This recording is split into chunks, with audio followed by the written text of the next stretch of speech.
You can be like, hey, you know the Okay. something. This is good. All right. I'm ready for this one. All right. I'm ready for this one. Yeah.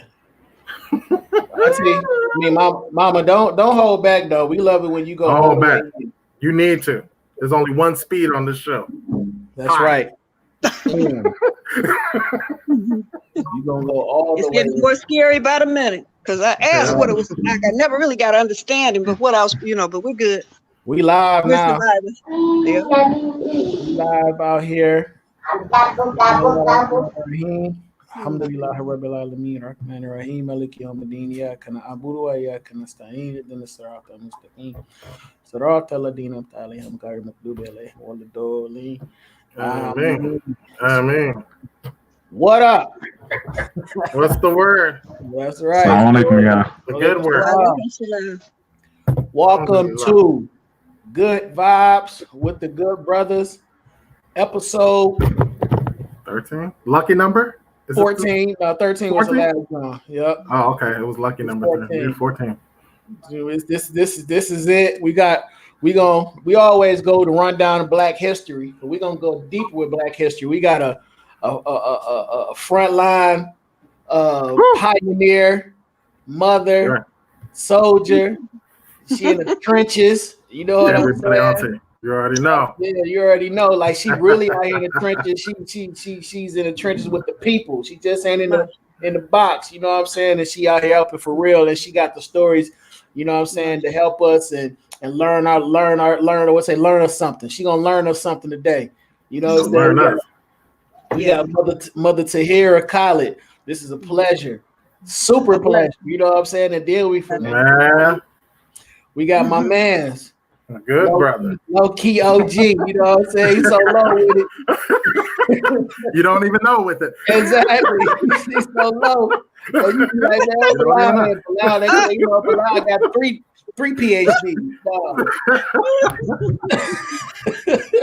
Bilal, man, my man, doctor in the PhD candidate. I'm gonna call him into existence. Our beloved. We'll call you that. Doctor. Not yet. Inshallah. No, it's there. It's coming. We're going to call you what you Inshallah. Inshallah. No, I'm not even. Alhamdulillah. Bilal Brian Maxey. Yes. Right. We're going to call you doctor because that's what you is. That's right. You know he is a scholar. Well, he's a scholar. And then West African Islamic Studies. African American history. He just all types of job and good stuff and good guy. You know what I'm saying? He's a young buck too. You know what I'm saying? So this is the beauty of having multi-generations of one deep research and the other is frontlining. So this is like the only place you're gonna get something like this is on Good Vibes with the Good Brothers. And alhamdulillah, we are beyond happy to have them. Inshallah, we Dr. Khalid. Hey, this is your neighborhood, and it's so excited, friendly, good doc to tune in today, and I just want to get into getting these people's heads right here because the people need this now more than ever since we've had a lot of changes. I would say since our last episode, don't you think? Yes, definitely. Yeah. There's a lot, ain't it? Oh, we got to jump into that too. And my man, I'm your man's big fresh Jermaine. You know what I'm saying, Carrie. You know, just your good brother. So out here trying to get some love out here to the people, and we're again walking y'all to the 14th episode of Good Vibes with Good Brothers. This is amazing. I'm happy for this. So if you online right now, tell your friends that your mama is on TV. You know what I'm saying? Mama on TV. And you know what I'm saying? And your little brother, he done came up. So this is where it's at. You know what I'm saying? Your little brother done came up. So this is man, I'm excited. I'm always excited, but this is really exciting because we're going to hear some great stories and some good research and some laughing and some fun and some good vibing. So this alhamdulillah.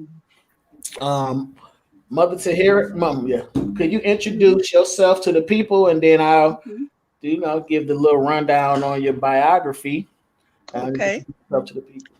Subhanahu wa ta'ala, assalamu alaikum. What an honor from Allah ta'ala to even be here, to serve him with all of these are my babies. All of these are my babies. Haleen, Dr. Bilal, Dr. Jermaine. See, we don't have to wait for the institution to give us our degree.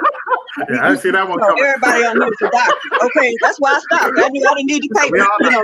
You people don't even know I am not one. But you know what? We don't roll like that. So I really want to thank everybody. Yeah, we're beyond that. We don't need the golden seal from somebody who doesn't care about us. We give our own seal. So we got doctors, psychiatrists, everybody right here today with us. Okay, and these are my children, alhamdulillah, and I feel blessed to be with them. Alhamdulillah. I'm a Muslima from the city of Detroit. I was going to put it in my biography, but it was a little long. I was blessed to be born of parents who were socially and politically conscious. My father was truly troubled by what he saw, born in the 20s, especially when he went to the U.S. military, about the impact that this brutal racism was having on society, and started a deep search for the understanding of what our history would be, what our future would be. And basically because he was a good dad, he had been an orphan, so he had never known protection himself. So he wanted to provide that for his family and for his community. And he started on the search for our position and what his life trajectory would be about. This is my biography. It's a little long, but it shows you where I've come from. Allah sent him some beautiful brothers in the 50s who had him understand that a lot of the problems he was experiencing and other African-American people were experienced with addiction, violence, was because of pain in our hearts. And that they felt really if he understood his history and understand his Lord correctly, that this pain would be alleviated. So he started on the journey to understand Islam and see how it would serve himself and humanity. He had the privilege by Allah Ta'ala to meet some brothers who used to come in, the Pakistani Jamaats, who were bringing Islam to the world.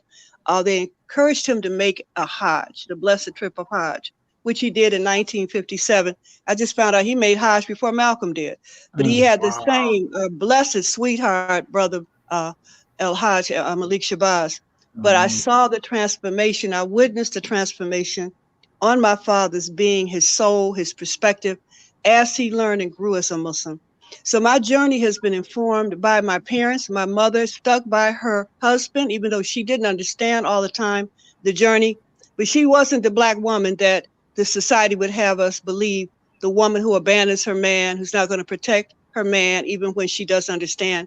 She was the typical African-American woman who wanted a family for her children, wanted a father for her children. And so she stuck with him and studied Islam herself. And so as a couple, they worked hard. When Dad came back from making Hajj, he said that what he saw in the Middle East was so horrifying, was more horrifying than what he saw in the military, how people were suffering from lack of water, from infection and disease. And he came back and said, America is rough, but it's not as bad. We can work with this. America, we have some comforts here. We have some laws here.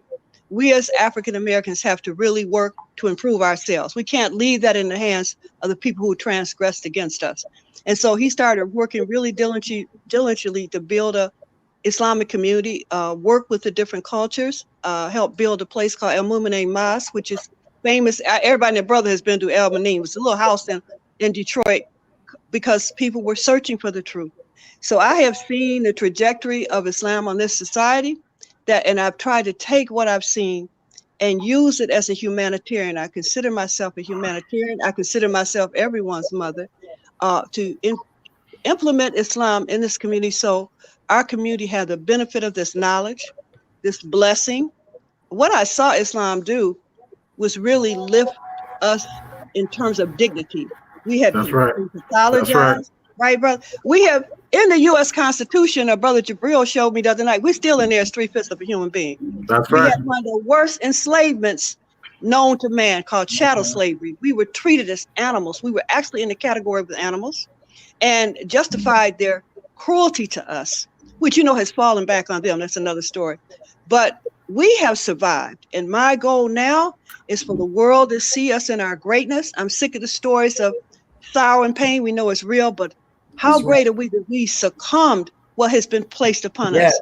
How great am I that we are the foundation of this society in terms of spiritual reformation? I just saw an email from the beautiful Bilal Ware, who has a training coming up. That Brother Bilal, other Bilal's brother and leader, my son. Transformation is only good when you use it to help people who are suffering, stopping the suffering. It doesn't matter if you transforming yourself. You can go in the backyard and eat some chips and look out the window. That inspires you to go back out on this battlefield. And that's what I'm about, using my spiritual understanding, limited as it is. Islam is so vast, to use it to lift the suffering of all human beings. We're not even just asking for Muslims to be alleviated from suffering. So my professional life includes many things. I'm a researcher in child well-being. I'm a clinician in high-level trauma, and I'm an adjunct professor. But one of my greatest pleasures is that I was looking at my pictures of my grandchildren. My grandchildren are now fourth-generation Muslims. Little Tahirah, and the fourth generation, I was looking at a picture of their grandfather, my children's father, their father, my son, and his children all standing in Salat in New York. It was heart rendering. So I want to be an example of the beauty and the peace and the love that I see that Islam can bring into any human being. And it's an honor and a blessing to be with all of you all today. Amen. Thank you, Mommy. Thank you, Mommy. And we got, read a little bit of her bio. But Tahirah is a Muslim whose professional background includes being a clinician, researching child well-being, and the adjunct professor. Oh, you said that already. Adjunct, yeah. But did you say you got your PhD now, Mama? Not finished with it. No. Oh, and you a doctor. Everybody's a doctor. Yeah, everybody. Nobody knows. I just know how to put together an outfit. You know. I love you. I love you. That's my studies there. My studies is black folks and putting together outfits. You know what I'm saying? Yeah. I got one. I'm just scared to wear it. Dr. Cheryl gave me hers after she got her doctorate, Helene. She put her hat and her robe around me. But I'm just not. Yeah, wow. This is you. But I honor her. Yeah, she did. That's because I was on her dissertation committee. I'm approving a dissertation. Hadn't written one myself, so that was really an honor. Wow. Wow. Yeah, you can speak, Dr. Maxey. All right. You want me to go ahead? Yeah, but you can, and then Bilal, you can introduce yourself. Yeah, let me do a quick thing real quick, and then Bilal can expand. So Brian Bilal Maxey is an educator and an interdisciplinary researcher of Islam and pre-modern Africa. I love pre-modern, not post-modern. Pre-modern Africa. Brian is also an experienced facilitator and co-creator of online learning and digital humanities projects. He is a PhD student in the religion at the University of Toronto, and that's yes, I'm so happy. So, God, how long I got to give my little, my little angle on the intro. That's kind of my thing. I do.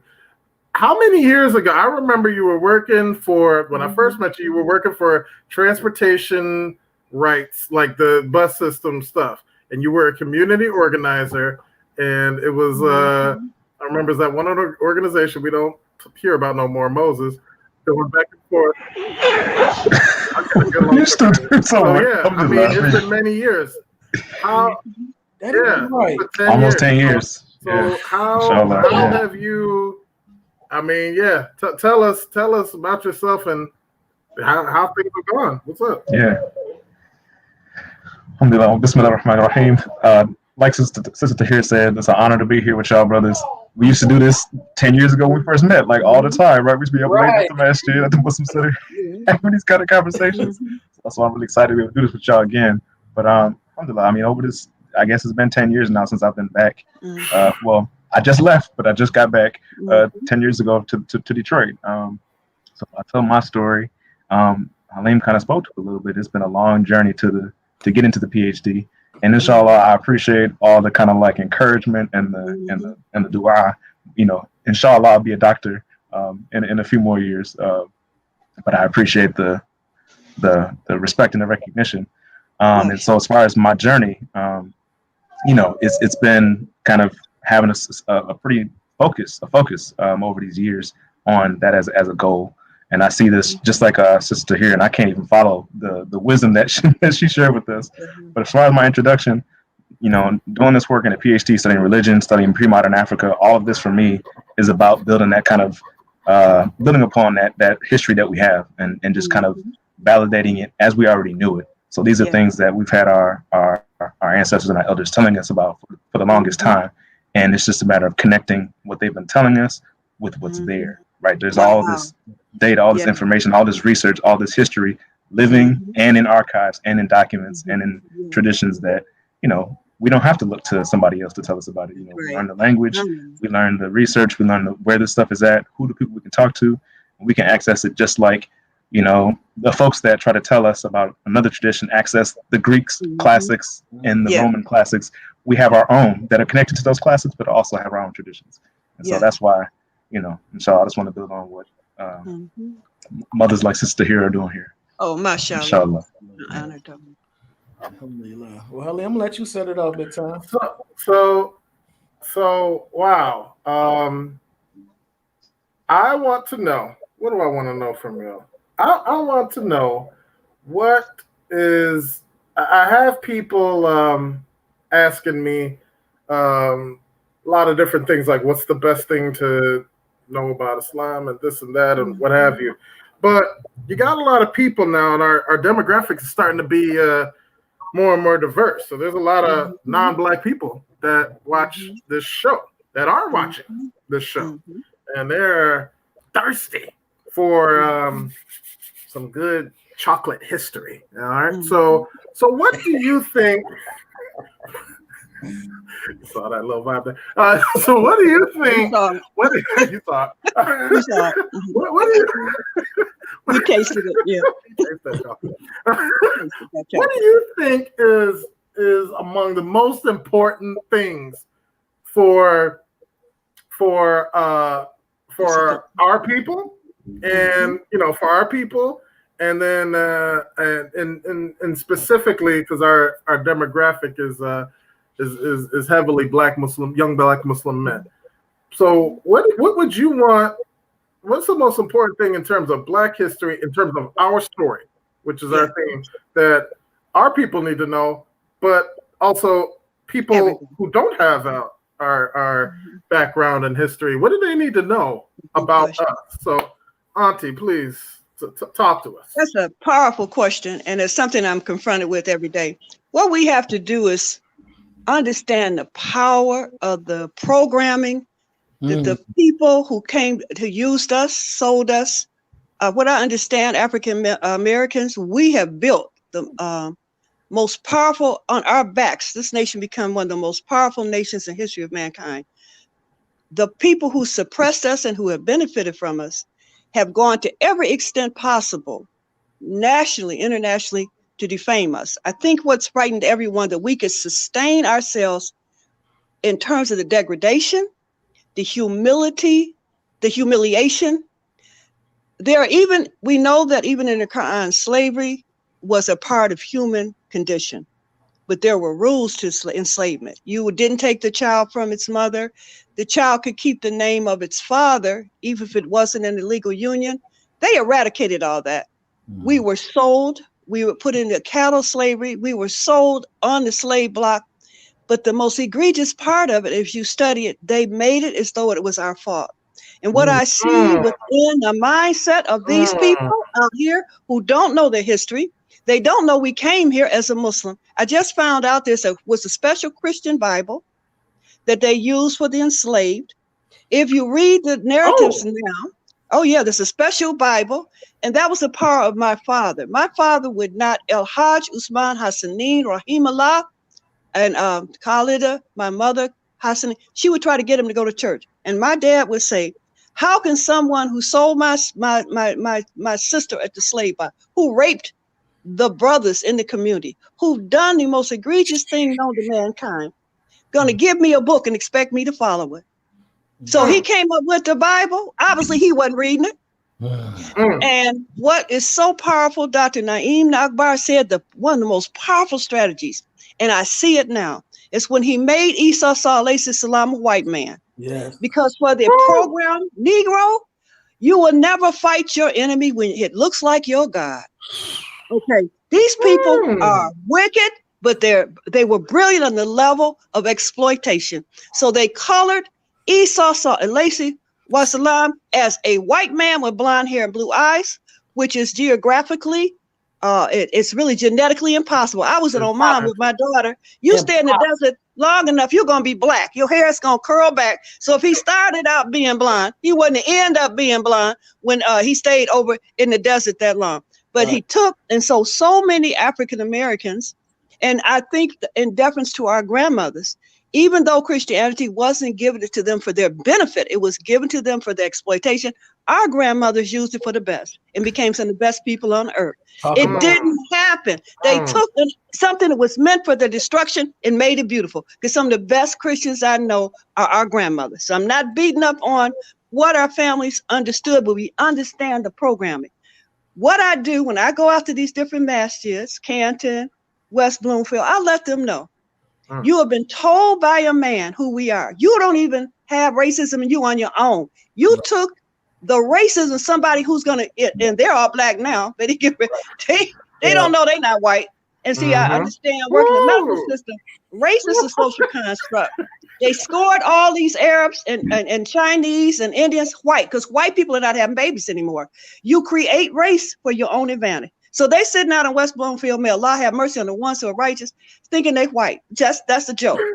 But what you want to know, I want you to know, you're only here because given all that my grandparents went through, we fought the most incredible civil rights movement known to man. When we fought for civil rights, we didn't do it just for black folks. We did it for everybody. So that's why you and your grandmama's here. And I was with Cheikh Ali in Philly, and Linda Sazors got up and said, and that sister's bad. Don't think you a Muslim, that the world found out about Islam because your mama wanted to be a nurse's aide and came from Palestine. Islam was already here. My auntie already's family had already brought Deen. So we need to not apologize. We need to deal with the history. A lot of these people wouldn't even be here if it wasn't for the Civil Rights Act of 1965, which we suffered to pass, being beaten like dogs, shot down with hoses, but we didn't stop, and we opened the gates up for everyone. And then, but we have people who, because they've been programmed, because our power has been. Think about it. In this last election, who showed any Muslims? Nobody came to the Muslim community to ask us anything. Think about it. When you see a Muslim woman on television now, you don't see me or Dr. Cheryl or Sisters Catherine. You see a white woman in hijab. And I ain't got a problem with the sister, but we were here long before you hooked up your scarf and came here to be a nurse. We have been rendered invisible. And what I would tell anybody, we're here, we're strong, we survived the worst Holocaust known to man because of the mercy of Allah Ta'ala, and we're going to continue to do it. We're not afraid of the coronavirus because we done been under something worse than the coronavirus. We know how to survive. We got that devil virus. We're going to start crying because we got, going out there and start crying, okay? Cracker virus. Start crying because of coronavirus. I know much worse, baby. I can tell you what the real coronavirus looks like. We got PhDs in coronavirus. There's nothing you can do to us at this point. I love that Allah hasn't equipped us to handle. And I would tell the Muslims, start apologizing, pretending that you are French when somebody asks you who you are, talking in a Spanish accent because you've been a Pakistani. You left Dexter yesterday and Mac, and you're talking like you just left Pakistan because you have allowed this man to get in your head and make you ashamed. That's a lot, but that's how I feel. That's it, Mama. Yes, the fire apologizing and slinking around because the white boy told you who you were. Okay. Yes. All right. I'm not. And that's the mindset, other than a race. That's the mindset. It's what Bilal wear and Dr. Halim and Jermaine, my children have done. It's a mindset, and it's a mindset. The evil you see now isn't necessarily based on. It's a disease heart. As you start studying the works of Fodio Drame and Bilal Ware, who called and has shown us our history, and that's what Dr. Bilal is going to do. It's not about you being white, but it's about what you choose to do with your heart. And you can't hurt nobody but yourself, okay? So people better wake up. And a lot of this work, nastiness is being done by people who don't believe in a creator, period. Most of the people I worked down with at that hospital, the doctors included, would tell you they didn't believe in Allah. No creator, not Jesus or nobody. That's right. Think about it. And we have survived all that, subhanAllah. But we got to keep growing and being kinder to each other. That's a whole nother discussion. Allah, but Mama, I want to cut you out, but you so heavy in the game. I feel bad for Bilal. No, it's I can't. Oh, yeah. I can't. When I can't follow that my wisdom. research and I seen that, I was like, "Hey, yo, No, I'm saying, Sister Tahirah be dropping it, y'all. I can't. I can't put on that. On the same tip, though, like the studies that you're doing is so important to re-engineering. You know what I'm saying? Reprogramming is one thing, but we got to completely change the whole scientific molecules, all the molecules in our head for the foolishness that was instilled in us. So that's why a young man like yourself is so important. So to bounce off what Mama Tahirah going on, can you expand on that? And from what your research led to you and what led to you loving yourself the way that you're supposed to love yourself, which, you know what I'm saying? Just from your basic research allows so much love. Like, bad. You know what I'm saying? I'm Michael Jackson bad. I'm jumping in on it because see what Mama Tahirah was talking about is some of the social and civil rights narratives and things like that. But what informs a lot of that are research and science.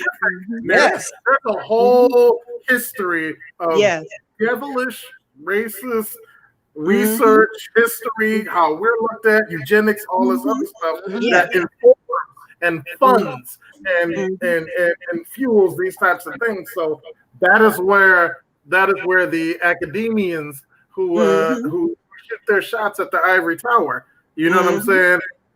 That's where a lot of stuff comes from. So talk to me, Bilal. Talk to I'll dig in right on that. A lot of way 1 trillion too, Bilal. Like you got to keep it 1,000. But I would. No, I'm gonna keep it 1,000. I'm gonna keep it. Keep it hood. I'm gonna keep it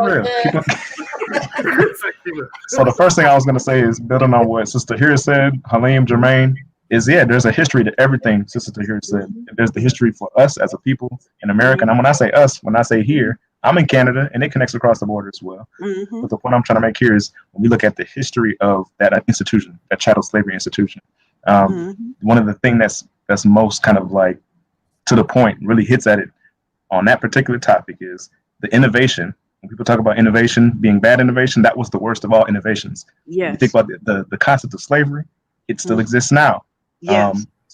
Sister Suad is doing great work on this whole idea of free, this kind of believers bailout. That's slavery, y'all. If we want to look at the institution of prisons, that didn't exist in pre-modernity. They didn't have prisons popped up around countries like jailing people in the same way they do now. So when we think about the institution of slavery, it still exists. The innovation was what the British did. They were like, we can do this way better than anybody else. We can call them not humans. We can export more of them than anybody else. We can do it for everybody, and we can charge them on ships. And when they don't act right, we can throw them into the water. We can kill them. We can brand them. We can murder them. And we can tell them what they can do with their bodies and what they can't do with their bodies. So to me, that whole idea, that's an innovation. That didn't exist in slavery before. That's right. The British. Keep it real. That's people want to start with the Portuguese. No, the Portuguese were just doing what was already done. They did it a little bit worse. The British took it to a whole nother level, and they recognized it was so bad because they had to be told and they had to find a conscience. When they talk about William Wilberforce and abolition, they was doing the worst of the worst before they was doing that. Let's keep it real. So the whole connection there to me is like, that's where that history is tied to us. Islam was there throughout, right? And to be honest, a lot of the times when these people were finding their conscience, it was by those enslaved Muslims, right? We've heard about the story of Suleiman Diallo. We've heard the stories of all of these enslaved Muslims where, because they didn't want to see us as humans, they're going to see the story of someone like Ayuba Suleiman Diallo, who has the whole entire Quran memorized, can learn the English language in a couple of weeks and speak just as well as the English people, teach them about the geography of Africa, rewrite an entire Quran and give it to the British Museum. All these things that are going on from these people they call not human. Come on now. They recognize that we were human. They just decided to make a choice to call us not human for a very specific purpose, right? And so that's my little bit on the history, just connected with what Sister Tahirah was talking about this idea of chattel. When you make someone not human, you can do the most heinous, vile, devilish things, and that's what idea of being a devil. That's what that is. That's some straight devilish stuff. That's it. Come on now. Straight up. So that's the history piece, and then for me, my focus is that stuff's there, and there's a lot of people that have written on everything I just said. That wasn't my research. That's me reading secondary research and some primary stuff. My research is on what Sister here also hit on, this main point of I got my own stuff. I got my own history, and there's not enough of it that I can access. Why can't I access it? Because I only have this one language, and I have to access all that stuff through their records. I'm not for that. I'm not down for that. We have this glorious Quran, and then the analogy I wanted to give, the comparison is, they talk about how language and the English language, Latin, French, all of them are based off of the Bible, right? See, people learned how to learn their language back in the day. When you think about Abraham Lincoln, he had his Bible and he had his grammar book, right? They learned language from their scripture. Well, the Bible in its original form, when it was Aramaic, when it was Koine Greek, when it was those other languages, okay, if you can learn them, go for it. But guess what? We got one definitive text in a beautiful language that I'm still struggling to learn, and that is the Alugat Arabiya, the Arabic language. And there is so much that we can access from our history, from our traditions as Black Muslims, going back over 1,000 years. See, that's over 1,000 years, going back over 1,400 years in this tradition. And then here's the real quick one. We think about the Arabic language, and there's and I respect them. There are white scholars who are doing work on how there are several Arabic words. There's several words in the Quran that have Abyssinian, right, African origins. So I'm like, and also the idea of Arabic being like a non-African language. Arabic is an African language. Who decided that African right? Yeah, right. Who decided that Africa stops at the Sinai Peninsula? Who made that decision? Like seriously, if you look at the map, and you look at where does Djibouti and Yemen connect? What does a person in Yemen right by Djibouti look like? They look exactly the same. That is one people. Yeah. Where is the most ancient civilization in the Arabian Peninsula? Is it in the middle of the desert, or is it in Yemen? We all know the stories. Abraha and the big church and the big towering cathedrals and the skyscrapers in Yemen. Where are they right across the border from? Abyssinia. So when we talk about Africa, we talk about the Quran. This is me. I'm just right now. Y'all know I'm just building on my teacher, Professor Ware. I'm building on these other scholars. This is Black. It's Africa. There ain't no ambiguity here. And the reason why this became an issue is Arabs themselves in Egypt and across the Muslim world, they spoke favorably of Ethiopians, and there's a lot of folks working in this as well. For the longest time, they didn't start talking down about Black people until when Halim spoke to this, the 19th century, when they started making up these little funky sciences, craniology. Let's look and measure the size of the brain and claim that they're not human. Like trash, it's garbage, pseudoscience, as they say. And the last thing I'm going to say on this point, I'm just going to quick. I'm going to go veer to the right. So, in academia, they want you to look at those people who were making up lies as the founders of these disciplines. Yes. While when Ivan Van Sertima, Sheikh Anta Diop, when these other people do the exact same thing at the exact same time, and then a few pieces don't add up, the white folks want to discredit them, while they still make you read Durkheim, they still make you read Louis Agassiz, who was one of the main people behind calling us chattel, right? And they, to the point I'm trying to make is, they'll discredit our scholars, because I know they ain't discrediting nobody, and then they'll elevate their folks that were calling us animals, and still make us read and study them. I'm just telling you, it's a space where if you're gonna do this, I'm saying do it, but don't let them okie doke you. Don't drink the juice. You know what I'm saying? Like, stay strong, stay firm, and this is where having Deen and having your religion guide you through what is essential. So I have my load. Y'all asked me to dig in, and I dig in, but we could. No, but it's dope though, because the thing about it is that this like a new age. What I'm seeing right now, it's like, back in the day, it was taught like certain educated Black folks, what I'm saying, like what they say, Black folks get money, what I'm saying, like phony acting and all that stuff. So that's like a new age where I'm seeing more people when they get into the academia, they not digging into that society of thinking that Mister got the way. You know what I'm saying? Like they digging in trying to find their way, because and so now like academic. So now you see like some of the left try to, try to block some of that, to keep them on the left side, because they already went so far right before. So now it's like a balance between the two. So Bilal, in your study, and so also you, Mother here, in your studies, what keep you balanced outside of what keep you balanced and not be no jigaboo? So this no, that's real talk. So this one, I'll say, like you said already, Jermaine, he number one. But this one, I'm gonna go to a little bit of my personal story. My father and my mother, like, to me, they're like the examples of, you know. So I'm first generation Muslim. I converted myself 2009, so it's been about how many years? Y'all count? I can't do the math. Yeah, a number of years. But the point I'm trying to make is, you know, I come from folks that were kind of like, you know, my grandfather, who I grew up and lived in our house. He had 8th grade education. On my mother's side, there's a little bit more history of education, but they weren't necessarily, you know, from a super wealthy background. And they both went to college. We were in Highland Park. They moved us out to the woods, but they always taught us to be, you're black, respect it, love it, own it. And the people that are around you out here, it's all white. There's a couple of black folks, but, you know, respect their rules, what they are, but don't get it twisted. So that was one piece of it. Yeah, don't get confused, right? I always said what my dad always said.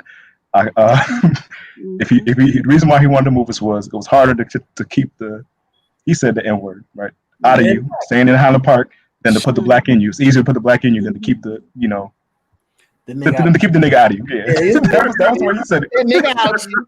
Go ahead. So he said, so they made sure they kept the black in us, but also kind of just, you know, we couldn't run away to like get into stuff because it was 10 acres of dirt and trees. So it was, you got your black family, and then no, you can't sleep over at the white kid's house. No, they can't come over for more than a few minutes. Like, y'all hang out with them, see them at school, play basketball, come home, do your work, do your studies. And so, and also always having that connection to community. Like, at the end of the day, even if it wasn't like about Muslims, we still had our house in Highland Park, because, you know, you can afford houses like that when you live in Detroit. $7. Go back home, visit your students, stay with family. And so to me, it's like that, just staying connected all the time with family. To me, is the key. Yeah, and that's the way I kind of think about how I stay connected. This family keeps me connected, and my brothers and sisters in this deen, and this is right. Yeah. It is the blessing of relationships. You have to know who to be around. What I've been so impressed is to see you young men, and I know it's not easy. I feel that we need to understand more about what, as people, our sisters need to understand more about what it means to be a black man in society. Really, I think they're obsessed with the black man. These white men know they will never be the man that you all are when you were 2 years old. You live a reality of masculinity that is so powerful. And then when you come into yourself, you are beyond my ability to observe the implementation of Deen upon a soul. And some of my kids, Yahya, Sheikh Abdul Karim Yahya, I don't know what Yahya looks white. He don't claim I'm not my brother, but he'll tell you. Some of my best teachers, Rodas, he calls me Auntie, Sheikh Rodas, out of Speaker's Guidance. Monty, I love you. I was looking at him one night. I said, "What's wrong with your people?" He said, "I don't know." So I was listening. I'm gonna ask you. I asked what is wrong with you? Now he said, "Well, one thing about it is I'm not white no more. I'm a Muslim, Auntie."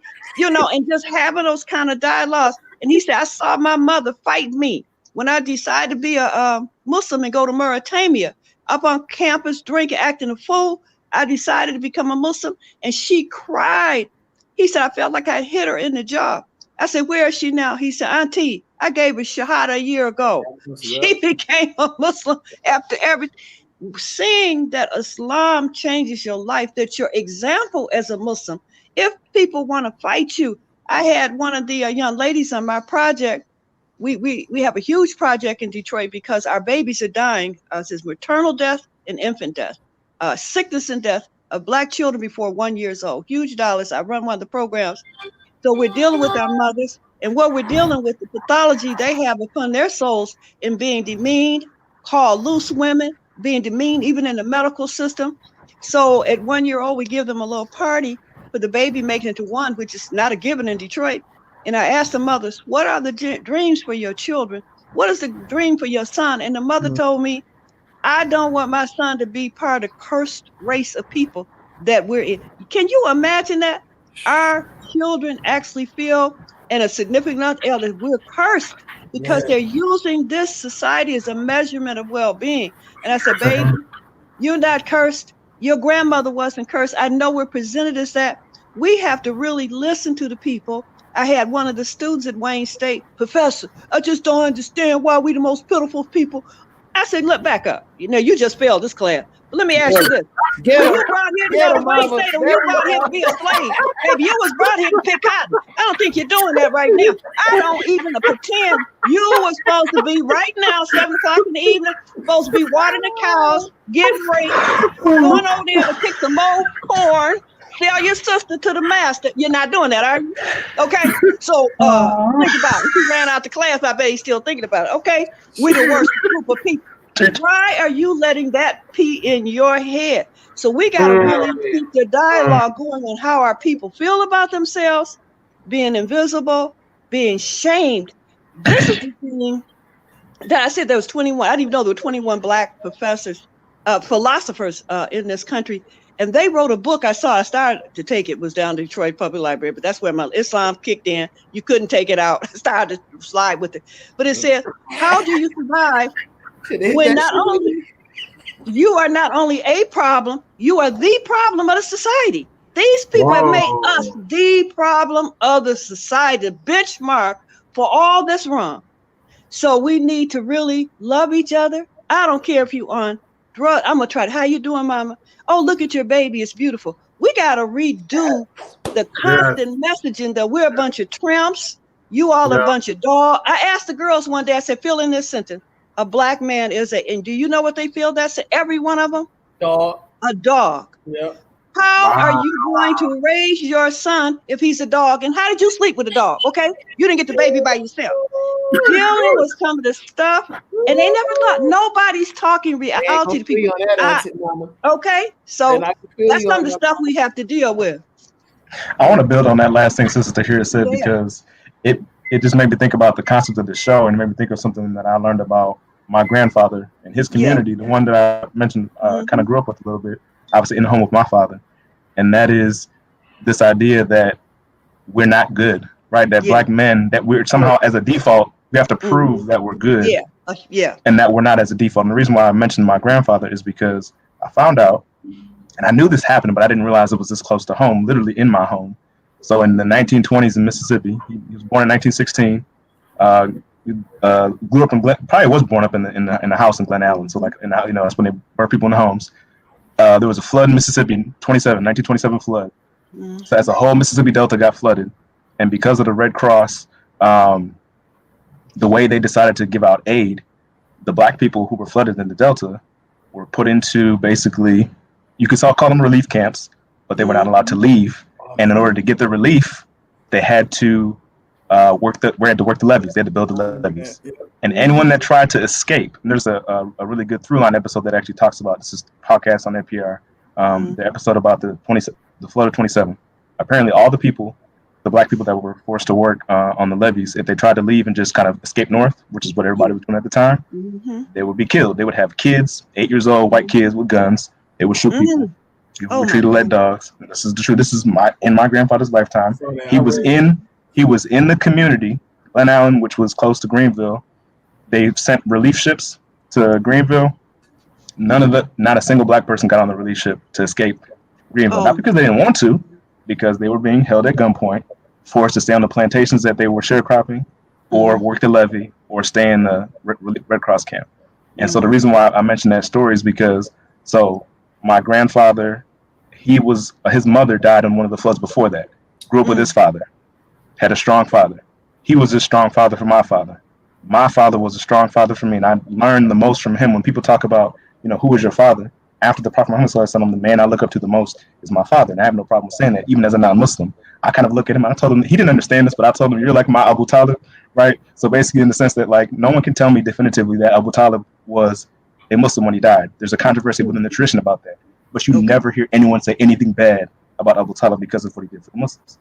Okay, so the point I'm making is, for this Muslim, that's my father and all my father's fathers. And they were all good men. Good. Black men. Right? And so the point I'm trying to make is, you fight through basically re-enslavement in the 1920s, right? Dealing with the foolishness in Detroit in the 20s, 30s, 40s. Okay, or 40. So the point I'm trying to make is like we are good men, and we don't need nobody else to tell us different. Man. And you The gotta best fight of against men. it, like Sister Tahirah was saying. So it was a little bit of a long story, but I wanted to at least tell it because No, tell it. tell us some pieces of what we were trying to talk about Tell it. as Muslims and beyond. What do you? I mean, that's amazing. I want to know, what do you think, from both of your perspectives? What do you think? Why do you think it is so important for our oppressors, for white folks, why is self-hatred within Black folks so important? Why is that? Why do you see that be focused on from so many different angles, media, storytelling, narratives, things like that? What have you seen? What do you think is behind that? Why is that important for us to hate ourselves? Go on, Bilal. So I'm not a clinician like you, Dr. Halim, or Sister here. So this is going to be my kind of like, armchair theorizing. So it's not based on raw data. But the point I'm going to make is this: I actually think it's a symptom. I don't think they really care whether or not we hate ourselves. They care if we keep doing their work and we keep on sustaining things the way they want. I think it's a symptom of what they did to us. But at this point, I think as far as the self-hate, I'm just going to keep it real. It's a choice. I could have chose to be like, running around, sleeping with every woman I wanted to, and I could have made that choice. So I kind of push back in some ways at the idea that we don't have some choice on the self-hate, because I chose. I love being Black. I love my history. I'm going to read Sertiva because I know the stuff in this book is trash. So there's challenges, there's barriers to getting to that stuff. That's real. So I think I think the fact that we self-hate is because we've been taught to love them, and because them, we're the opposite of them, to white folks. It implicitly makes us think, okay, we gotta hate ourselves, because if that's what we're supposed to be, I can't ever be that. I can be the whitest of the white, but if they find out I'm Black, the one drop rule, then I'm much lesser than. So I guess my thought is like the self-hate is a symptom of what we've been programmed to do, to feed the society, to work the society, to build the society, but not benefit from it, and to let stuff get stolen from us and accept it. Yes. Let me ask a question to Bilal on that too. Like it's symptomatic, right? It's systematic and it's symptomatic. But also, you said you had generations of men around you that gave that instilled certain things in you, right? So we look into our situation. It is a choice. I had everybody know, you know me. I've been around everything, been around everybody, and did some everything, right? Those are choices I made, but at the same time, in retrospect, you look back, you like, damn, you are influenced by your surroundings. Absolutely. Oh, no doubt. Like when I moved out to the burbs, like you said, we talk about the burbs. I moved out to the burbs. I was doing what they was doing. You know what I'm saying? Because there was a whole bunch of wild white boys, right? It was wild as hell, right? I moved to the hood. You know what I'm saying? Because the hood was already in my pedigree from my people, and they was already in it. So I started doing stuff that was natural. I thought was natural. I look back at it like that's like the things that we normalize is not normal. Yes. Like, wild behavior is not normal. And I was looking at like another rapper. Some rappers got killed, right? And I was in rap, and I've been around the violence and all that stuff, right? I'm like, damn. So I started doing more research, and it kind of triggered some of the things that I seen when we was back in the day and we was into. And I'm like, damn, these cats killing for clout. They're not killing because of the money. And I was doing some research on Chicago and stuff. I'm like, these kids is killing for numbers, right? Like, it's a generation of serial killers, for the most part, right? Like a generation of serial killers. So I'm looking back like, damn, where's Liz at? But then the thing about it, I was talking to somebody from Chicago. They was like, these boys out here, they raising themselves. And I look back, my generation raised my generation raised ourselves because our parents was in the streets, and there was a bunch of Muslim parents that was in the streets, right? Like, you know what I'm saying? Like the story of born and raised Muslims in the hood is completely different with the story of the born and raised Muslims in the burbs. And a lot of the kids that was in the burbs, they didn't want to be Muslim. When I lived in the burbs, only how I found out somebody was Muslim, my mom would walk through the school in the cab and embarrass my life. You know what I'm saying?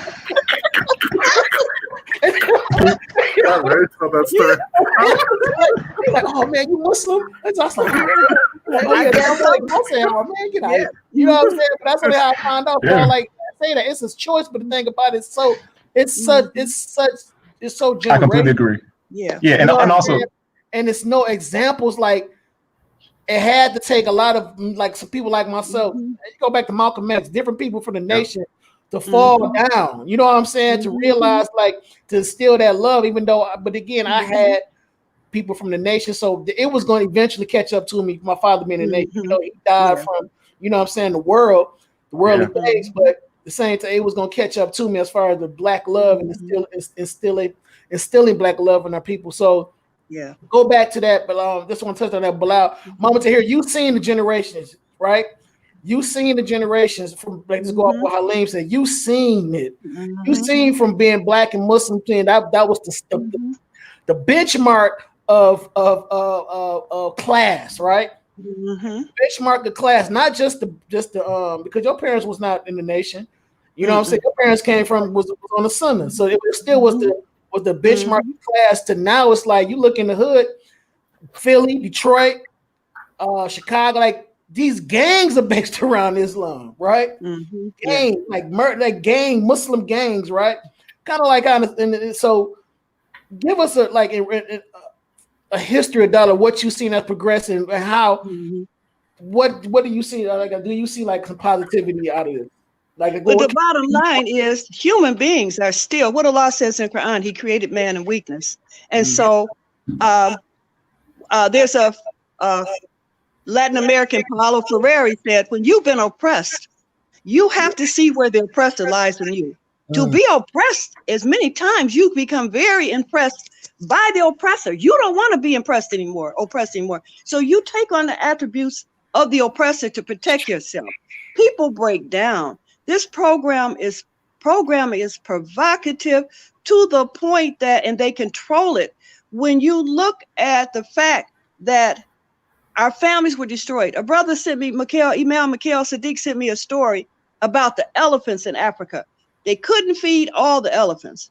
They couldn't pull the mother elephant and the baby elephant out of the thing they had them in. They were grooming these elephants to be sold. They took the fathers out of the village. They took the male elephants. Have y'all heard that? They took the male elephants out of the thing. I think Naeem, you sent me that.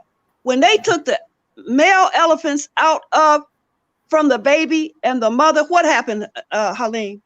All the young boys died. The elephants started attacking, having homosexual relationships. When they weren't, an elephant was not around its father.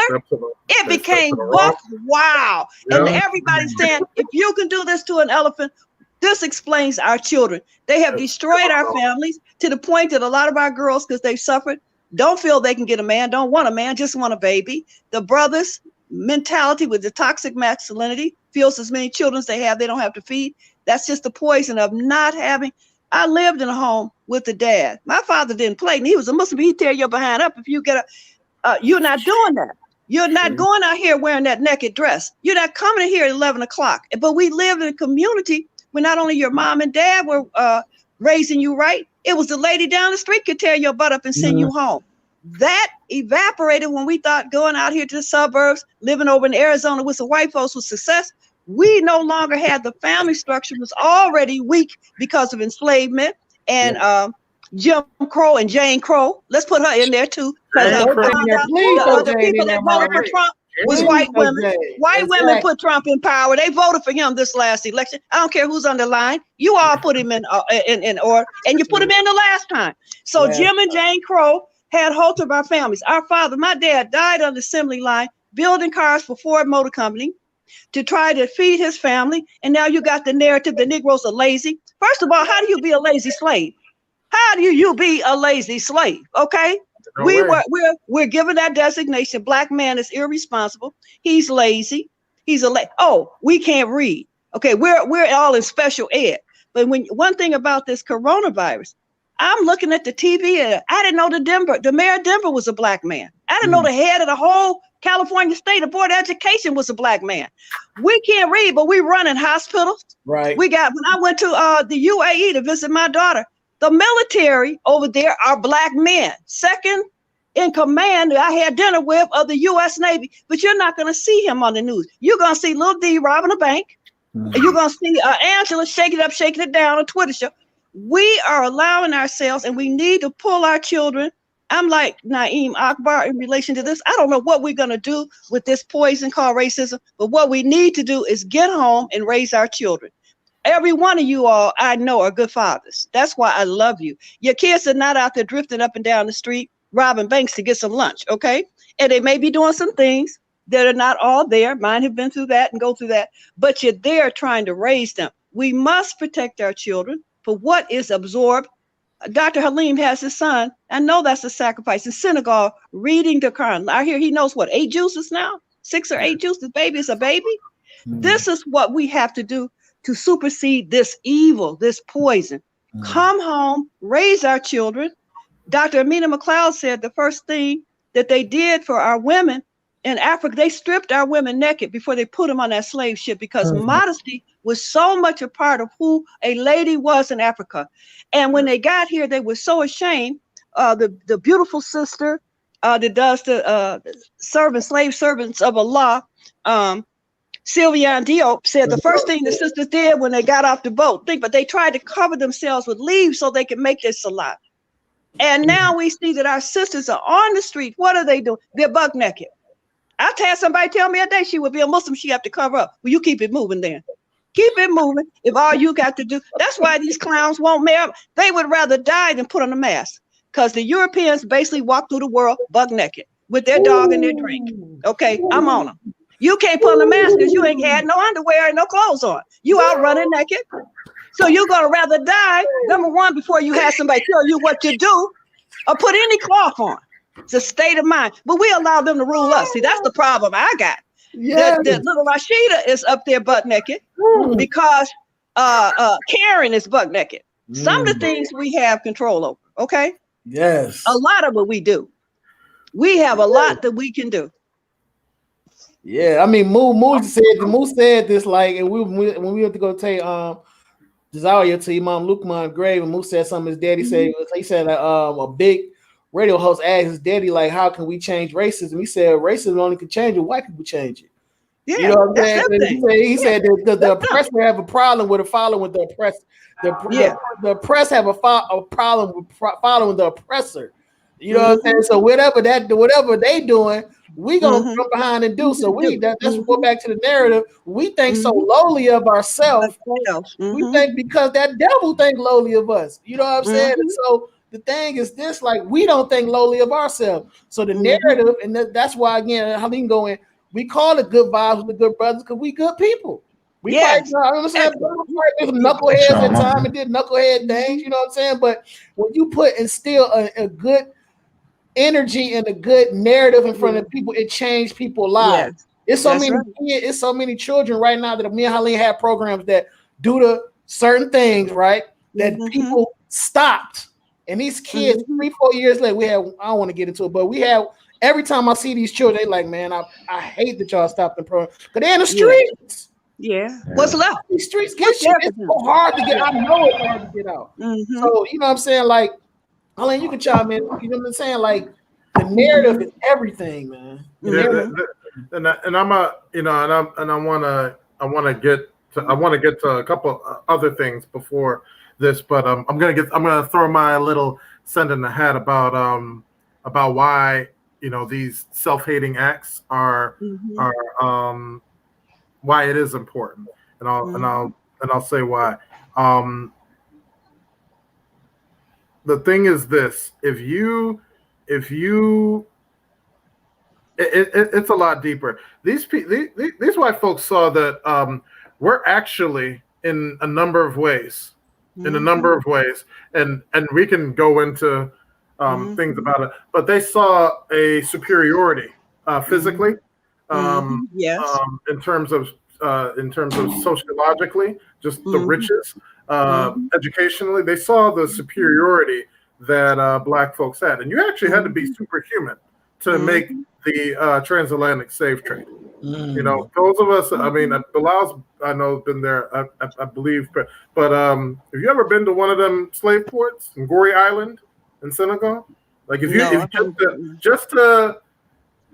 it's a creepy, and it's worse than a haunted house. It's like it's a creepy energy because of a lot of things. But for people to make that, type of thing, you have to be superhuman. And so these people, to Mike Tyson would say, and I've been using him a lot because his comeback is very inspirational. Right. But he would say a very similar thing that Bruce Lee would say. But Mike Tyson would say that he knew he was going to win the fight just by the eye contact. Okay. Or the eye contact he would have with his opponent. And he says the moment his opponent just kind of looked away like that, then he knew there was something inside of him that was going to be beaten. And so white folks actually look at us in a different way. And there is this notion of, we're lazy by choice. We don't do this. We don't do some of these other things that we need to be doing, or we have an inherent disability. But the thing is this, though. The thing is this: if you are not exposed to different choices, yes, exactly, and you don't know anything outside of self-hatred. Don't know it exactly. You hear what I'm saying? Yeah. If you go to Walmart and you know that to get a pair of shoes you have to pay $25, then all you know when you bring the shoes to the cashier is to get your $25 and bid. Yeah. But with white folks don't just have to pay $25. They can knock 3 times, tick, tick, tick, do a little song and password, and the shoes are free. So they know something different than what we know. Yeah. Do you see what I'm saying? Yeah. So part of a very dangerous narrative is that some of these things are by choice. Right. Yeah. Okay. There is a point in your life where yes, you do make choices. At point. It must be at point. A point when if you knew about some other choices. Yeah. But listen, choice does not exist if options do not exist. Yeah, that's right. Hey, come on now. That's it. That's it. Yes. I want you guys, I want you to understand that. Choice does not exist if I don't know I have another option or if it's not available. Okay? And then what usually we have to do to create another choice is go Nat Turner on somebody and just say, I'm going to burn it all to the ground and there's not going to be any choices. I'm going to create my own. Now, sometimes that's helpful. And I think it was in his case, but other times with us running in the streets, it's not. So I wanted to throw that in there. That's powerful. And what do they see in social media? They don't see Halim. They don't see Jermaine being a good father. They don't see Brother Bilal up there at University of Toronto because we're uneducable, right? You turn the media, you see, and now I'm looking at white women building houses. One building houses pregnant. You need to sit down. They're cooking. We were the ones that fed this nation for years. Now you have all the cooking shows. We can hardly make a plate of eggs. You've taken everything from us. And even though you've attempted to exploit us, we have still risen up in the arts. If you listen to anyone who's in jazz, it was the Muddy Waters and Lil Dita with everything, the clothing. I'm looking at white folks that braided up their hair. That's almost over. But they've started to dread. Literally a fascination and obsession with us. Yes. But when you look into the media, you see us achieving nothing. So the point is, my student can tell me, why are we the most pitiful people? That's why you have to go out, and that's why we have to keep building programs to show them the alternative.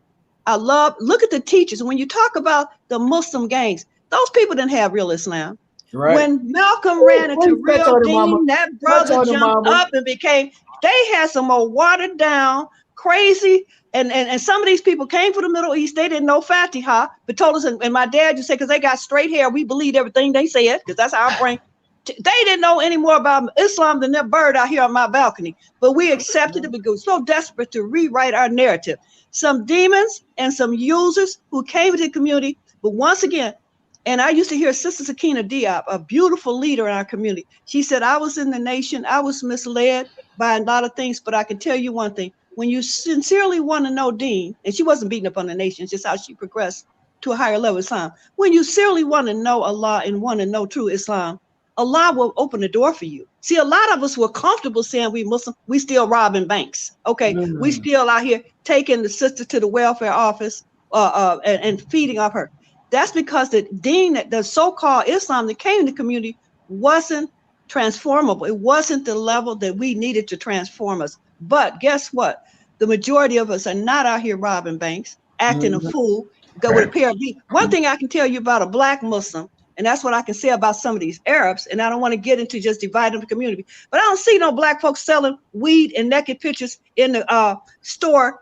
If a Muslim is going to go rogue as a black person, they usually do it in private. They don't open up a store and start selling weed. Now, maybe they got something that I don't know about. Well, but they got them now. They got them now. They got the weed. They got them now. The Muslims selling weed and liquor. Yeah, that's unfortunate. But traditionally, we weren't doing that. And then, if we weren't doing it as Muslims. We weren't doing it. Are we doing it as Muslims? Yes. Okay. I mean, we not. The thing is that kind of like the generations. Once the generations kick in, yeah, society you're gonna be adapted to society. So the brothers and sisters that like people I know, we grew up with people things I was into. You know what I'm saying? It was the deen was always prevalent, but at the same time, the streets are the society. We are in this world. You know what I'm saying? Like I don't know how to say it. We are in this world. Some of us is of the world, and a lot of us trying to find our way. So that's what I was like when I asked the question. I was like, "How do you see the transition?" So now the transition is like my era and the generation after me. Like I said, a lot of these, like I look at Chicago, a lot of them young kids getting killed.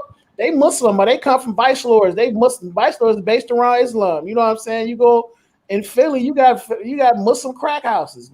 Flint, you got Muslim. You know, it's like this is it, right?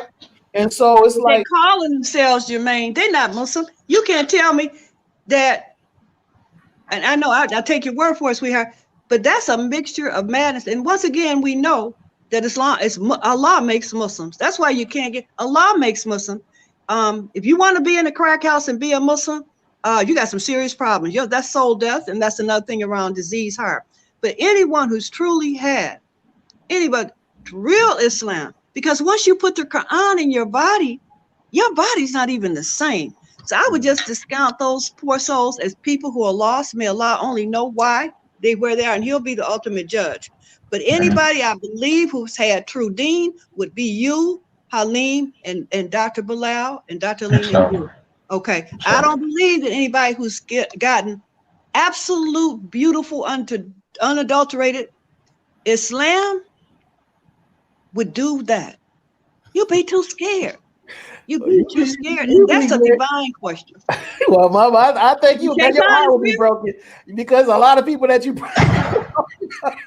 But the thing they had to say, the thing is that it's happening, right? And it's happening frequently now, right? And so what happened to the point where the deen became so certain, like the deen, like I asked you, the deen was the life changer. Like what happened where it became so surface, and you turned part of the history, but you seen it. Like remember that you used to tell the story about the holy H words, you know what I'm saying? How the brothers had the sisters, and you know what I'm saying? All the wives, and they was they hate the government, but they living in Section 8 and had 5 wives living in Section 8. Yeah, like tell that story. Are they doing good? Are they doing good though? If you are really serious, and when we're really serious about looking at the people upon whom Allah has confirmed true deen, you're going to see a Bilal, and it may not be now. We may not see it, but we have to believe Islam is perfect. It's pure. Right. That people get shortcut. They come in at different times. My father-in-law fought Islam when I was married to Imam Salim. He fought Islam. He said, I don't understand why you can't drink. He was alcoholic. We tried to help him see that. And it's not to beat up on him. But at the end of his life, he looked up at me and he said, Tahirah, I'm certain now I'm going to die. Give me the Shahada. Well, I didn't think I was qualified to give Shahada, which I didn't. That brother died as a Muslim. He went up to VA hospital and he had someone give him Shahada, Salim and another doctor. They can fight you all the way down, and he was buried as a Muslim. That's why we cannot give up hope on anyone. Yes. They might be fighting with you. I had a colleague who used to pick with me about fast. I know y'all not fast. I know you got a sandwich in your purse. He used to mess with me all the time. Call me one day and say, Sister Tahirah, this is Ernie. I don't know if y'all met him. He came to the Muslim Center. I'm getting ready to die. I'm going to die as a Muslim. I had some brothers at the gas station give me deen. And I used to ask you and pick with you about fasting because I was fascinated. He ended up meeting Salim, and he became Salim taught him a few surahs before he died. We don't know where people are. We just got to love them. accept them, not look at them with those, like you say, condemning eyes that we know we can give, embrace them. That's why I started Muslima University, so the sisters could come up and demonstrate their gifts. Allah has given everybody a purpose to the gift. We have to create, and we're amazed at what we hear. We had a African-American dentist, Muslim sister, talked about the fu'ad in the heart, her study from medical school about the power, the inner chamber of the heart. If Allah doesn't enter, and that's what I asked Zayd Sharka one time, how are the Muslims clowning over in Saudi Arabia? Allah shut down Mecca. He said, you can be a Muslim, you can know Quran, but if Islam has not entered your heart, it means nothing. Okay, remember that? Yep. So it's providing, people have to see examples of us living being and being happy and at peace. I know a lot. I saw Sister Tahirah out there. She was like, let me and my children let us live the kinds of lives that show that Deen has made a difference. Okay? That will inspire people to think about this being a path, because it's hot out here right now. I had so many people at work asking me for Quran, for books. People are really looking and searching. Right. Perfect time for dawah. It is. Yeah. Bilal, hey, how do you? I'm switching gears a little bit. How do you see with the virus and everything like that, and people being at home now, and our kids having to be educated in the house? How is our story? What are some ways for some of the parents or the people out there that people can benefit their children, benefit our next generation with our story, since everybody's at home on their phone, on their computer or whatever? Yeah.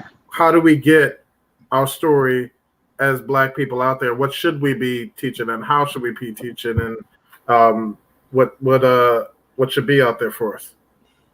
Yeah, so that's a really good question. I think it's hard. Like, I know everybody's going through this as parents right now. It's hard to they're not letting us, like, the society isn't set up for us to stop work and focus on our kids. We're kind of halfway working, halfway teaching our kids. It's hard. That's the first thing I want to just admit is that. And we're going through that ourselves. But the thing I will say is there's also opportunity in the sense that as we're seeing what's taught in the schools in our homes now, and mind you, I was a teacher. I taught K-12 for a while. We're seeing everything that we talked about in this conversation. We're seeing how it still exists in the school system and the curriculums that are taught to our children.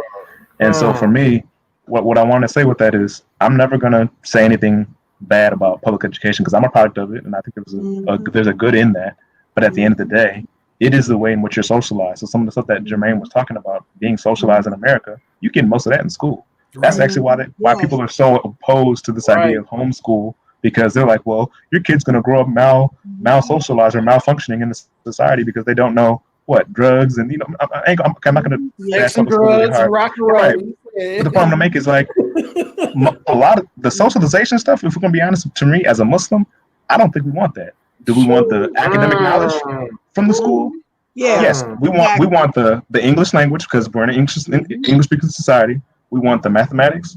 We want the chemistry. We want the athletics. Right? We want to participate, and there's ways you can do that. But as far as being socialized in that way to be what they want us to be, push back. So if you're going to be in it, push back against that.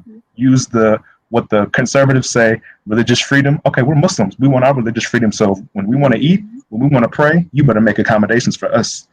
So those are the kind of things I'm thinking about. So that's one piece. But as far as at home, I'm gonna say it's hard because like we're basically having to build curriculums ourselves.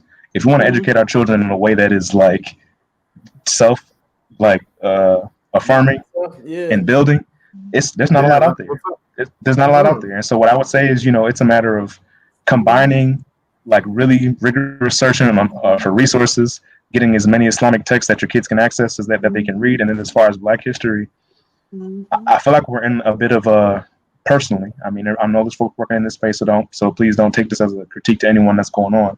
There was a time I feel like I can look back and like, if you've heard of like copyright, I can look back in like the early 20th century. There was a whole publishing industry around Black culture, Black society, the Negro press this, the Negro press that. And we were writing about ourselves for ourselves. That's right. And now it's this kind of like, I'm all about a multicultural society, but guess what? We're Black in a multicultural society. So we're not teaching about Blackness by saying it's multicultural or it's racial or whatever. You got to actually teach about you. Being So the black. resources Now, out and let me being ask, black. let me ask, and Go also, ahead. I want you to touch on Yeah. this too. The way that we try to clown Black History Month, like, can you touch on that? Yeah, what's that about? Scholar, right? And I want you to touch on this, right? Because Yes. we try to eliminate. We got so-called Yes. RB. We got, I'm not gonna say RBG because they don't know. We got so-called Negroes who like, why we gotta get black? What's the Black History? Morgan Freeman. Do you even know the importance where it come from? Like you spit Carter G. Woodson. face. Thank you. And then the thing about it, you have no idea where you who was Carter G. Woodson. You know what I'm saying? I'm gonna let you do your thing, bro. So then I finally read when I was an early undergrad, Miseducation of the Negro. It reads like today. It is the most timeless book about the Black condition in America as far as our education. And then he has a book that comes before it, Carter G. Woodson, about the education of the Negro, and he talks about the history of education. It goes up to like 1920, and it just basically shows we were educated to be either not educated on purpose to be good slaves, because if you're educated, then you're going to start asking questions like, why are you treating me like not a human being? The Bible says this thing, not only this one passage about obeying your master, right?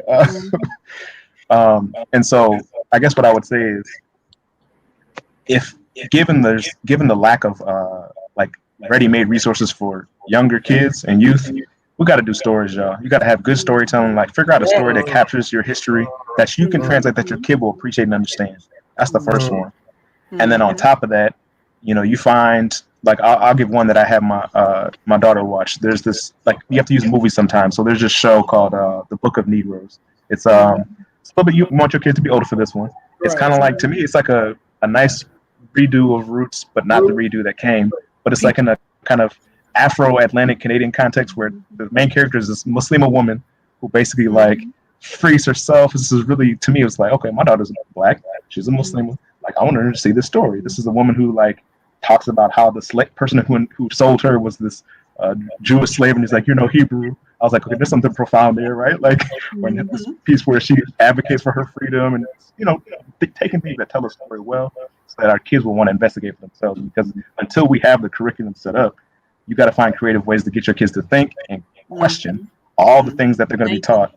Yes. And then that way they'll want to learn themselves. Because for me, at the end of the day, there wasn't a curriculum for me. I don't want my kids and all the rest of the kids to have the same struggle, but at the same time, until we have it, we got to teach them how do you find this stuff and learn yourself, and who are the teachers that you should have, right? Because you also got to have a teacher. You got to have good teachers. Right. Who loving you, mother Tahirah, like, right? So 20, 30 years ago in elementary school in the hood, we had Black History Month. We had Black History stuff all through our schools, right? And you educated, so and you got kids around my age, right? And also you see the younger kid, you got grandchildren, right? And they can't tell you nothing about from Jesse. We had Jesse, and we had all these beautiful Black people all over our schools stood up for the Negro National Anthem, right? And we express love for ourselves every day. By you being you're a clinician, right? And you working, and you see. Can you see the difference between the generations, right? As an educator and as a mother and as a clinician, and how that affects generation by wiping out Black history, and then going back and forth with the foolishness of people who saying that Black History Month is irrelevant. Yeah. Well, that's a good question. I talked to Carmen and Namdi. She used to have the school in Nataki Taliba. They did amazing things with their students. I asked Carmen one time, how do you achieve what you achieve with your students? She said, Tahirah, education is not the responsibility of the school. It is responsibility of family. See, it is up to us. You come to my house right now, you got pictures, you got my mother and father's wedding picture. My kids are inundated. No matter what they go out to in the world, they got pictures, even of Barack and Michelle. Black men and women who manage, they got the Quran. The pictures around them is of a Black achievement. The home right now, when you talk about the schools, I've been there. We have to maintain our children's innocence. There's no innocence anymore in the public arena. Yes. I had an Arab sister come to me. I was training her as a social worker. She was crying. She said, Sister here, I'm scared to send my baby to preschool. All the children in my 3rd grade don't know if they're a boy or a girl. This gender madness, and that's Allah, stop that mess. These kids actually don't know what gender to check because they're being trained. They're neither a boy or a girl.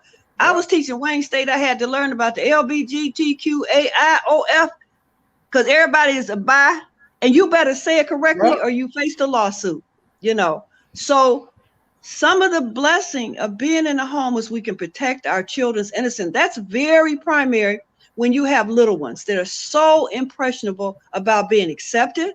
I was up at Osborne High trying to work with the young girl. All they talked about was sex, who they were going with. They wouldn't have the, and I'm not beating up on those kids because that's the environment they had been out of. Who was pregnant with who, fighting out there in the free, totally absorbed by the toxicity of the sexual obsession, sick sexual obsession that's played out across the social media.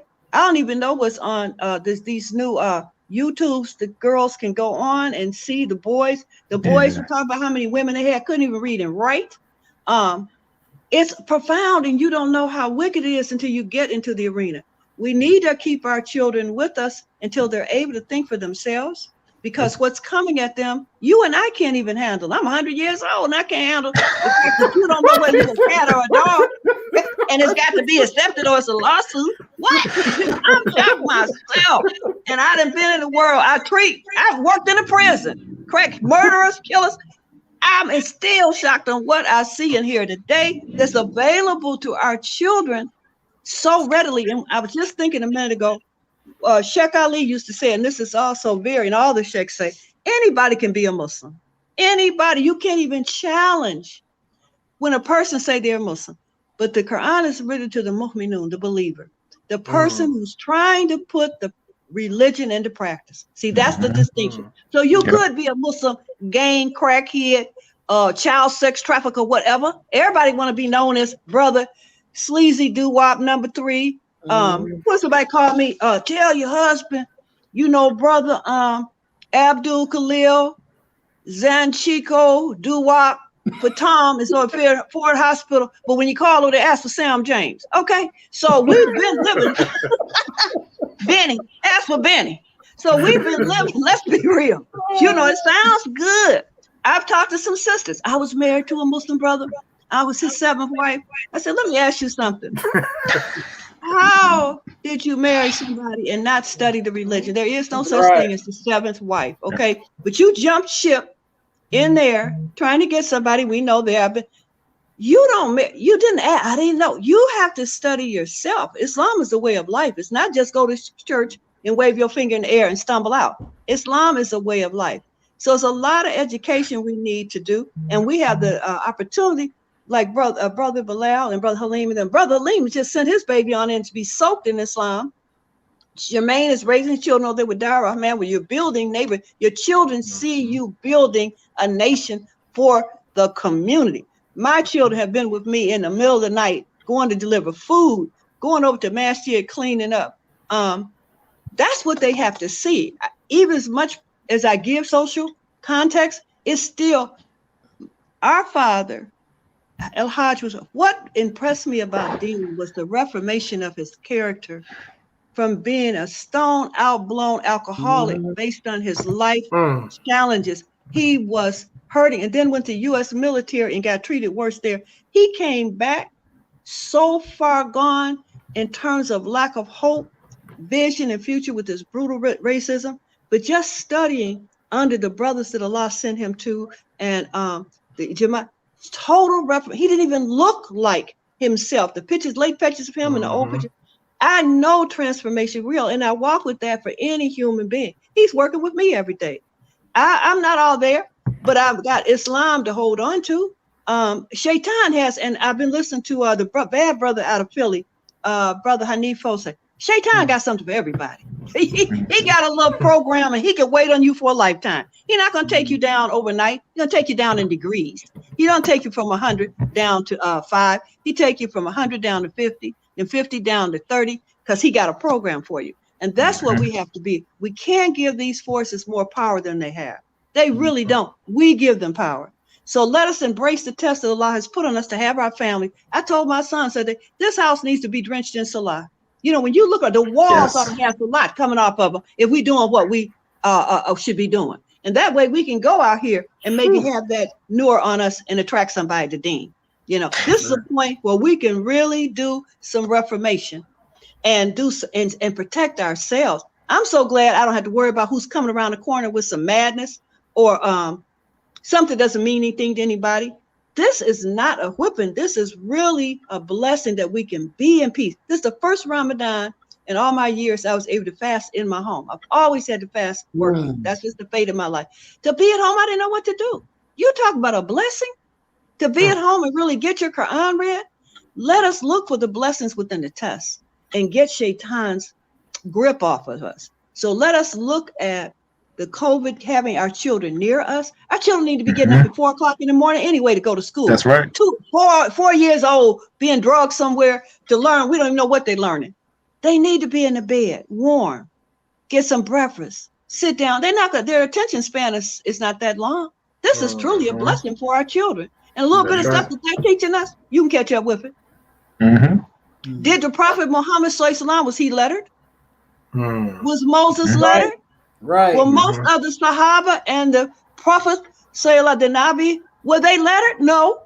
Now, we don't want to just say we don't need to go to school, but we know the limit of that. Was Malcolm lettered? No. But he lettered himself in the right things. That's right. That's right. We got some questions, but before we go into the questions, again, we're at the 1:30 mark. And like always, when we digging in. You know what I'm saying? We're talking to our audience out here. So we always acknowledge that we are a for-profit. You know what I'm saying? We are a business. You know what I'm saying? That we are a striving Black business, and we are in need of make sure that we have got helpers. And if you would like to be a sponsor, reach out to us at Good Vibes of Good Brothers at Good Vibes of Good Brothers at gmail.com. Hit us up. We also want to acknowledge our sponsors, which is our very first sponsor, our beloved brother, Dr. Khalid Abdul Hakim. He is the owner and creator of Black History 101 Mobile Museum. Black History 101 Mobile Museum. He is that's right. Founder, and he is educated and the doctor, man, and he is one of our original sponsors. So look him up. Book him if you need him. Again, that's Black Education, a Black educator, still down, still in the hood, still making it happen. He's out here and he real with it. So Black History 101 Mobile Museum, look him up. He is our original sponsor. He put us down since day one. We have again our designer.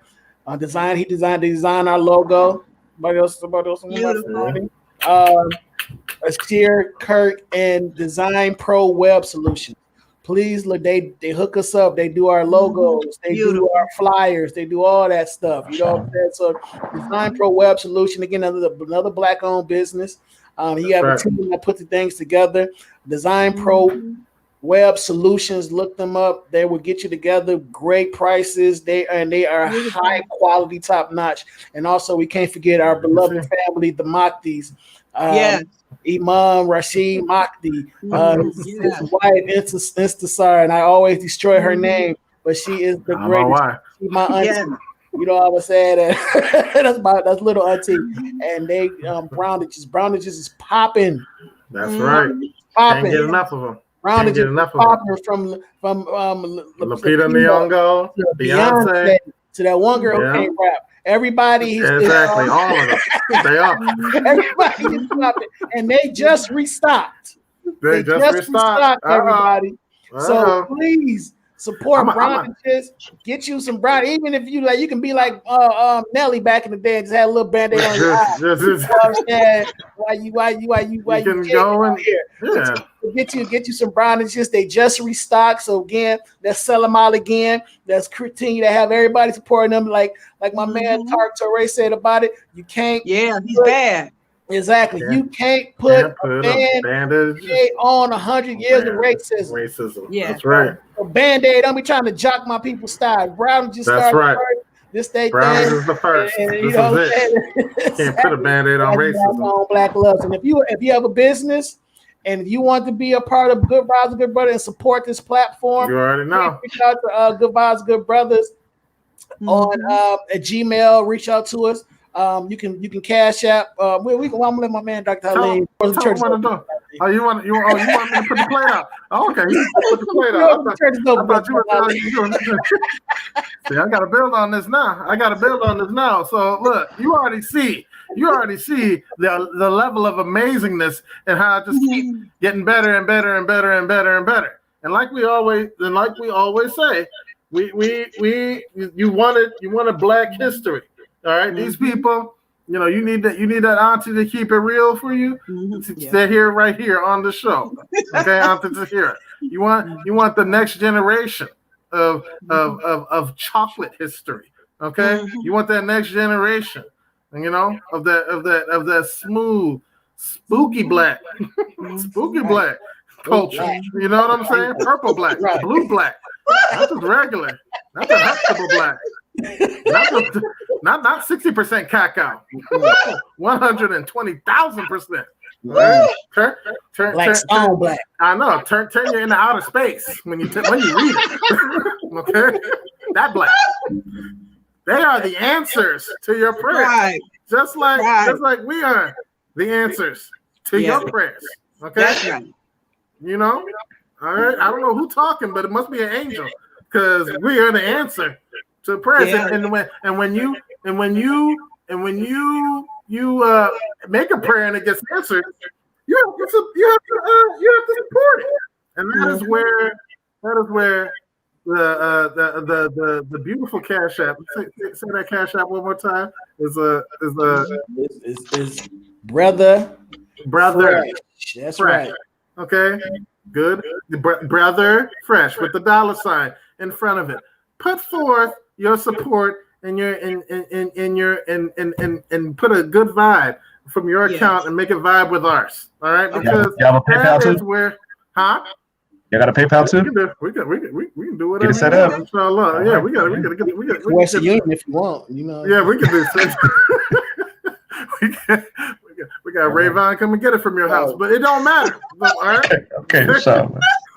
We're just doing something simple right now. You can cash it, put some money, send a check or something to Good Vibes with Good Brothers. We got the LLC coming up and popping. So yeah, it is the only way.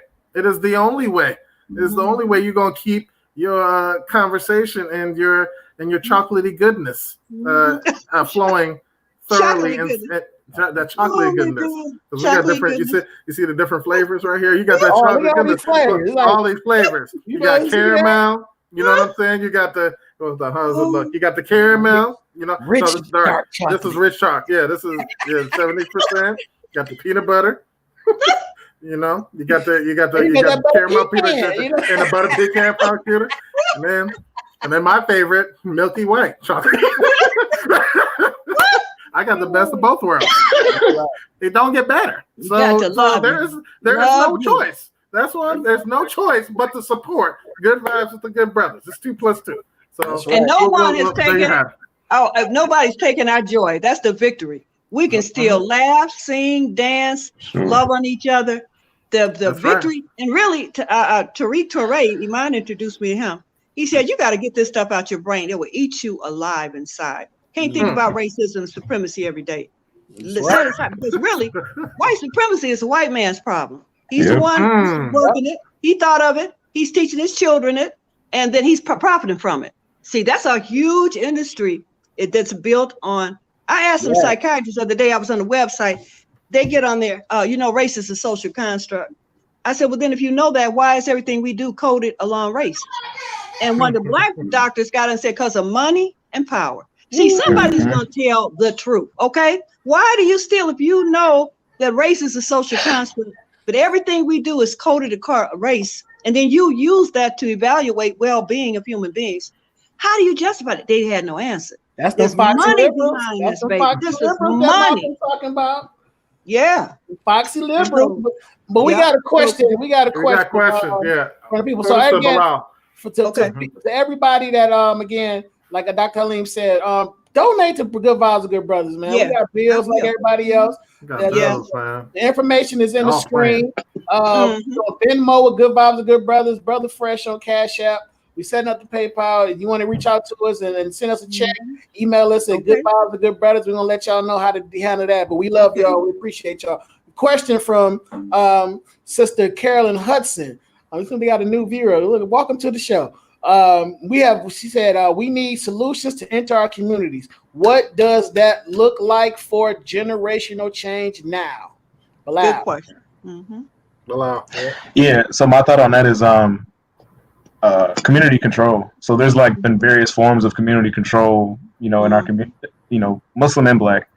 In various iterations, Chicago, they kind of like had the public schools get kind of run by local Black school boards. That's one example. In New York, they had to kind of like break a teachers union. And I'm not anti-union. I'm actually super pro-union. But it was a union that was dominated by white teachers that were not serving the interests of schools back in the 60s, right? So what I'm going to get with that is, when it comes to solutions for our communities, it's having more community control and also having businesses like what Brother Jermaine and Halim were talking about to kind of create sustainable communities. So some of that work that Brother Mark is doing, the Dream, and what's going on at Huda Clinic, at the Muslim Center, that kind of community development work to me is critical, because at the end of the day, when you have these ills in our community, they don't just go away by, prayer is the key, but then there's the action that's required of us, that law requires us to take care of these things.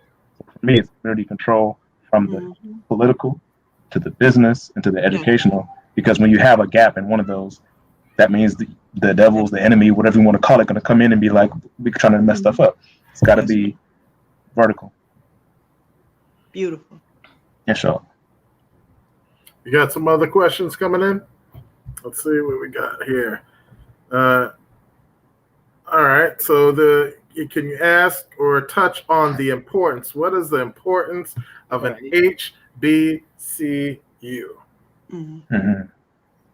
Why are historically Black collegiate universities important? What are they, and why are they important for folks who may not know? Mama T.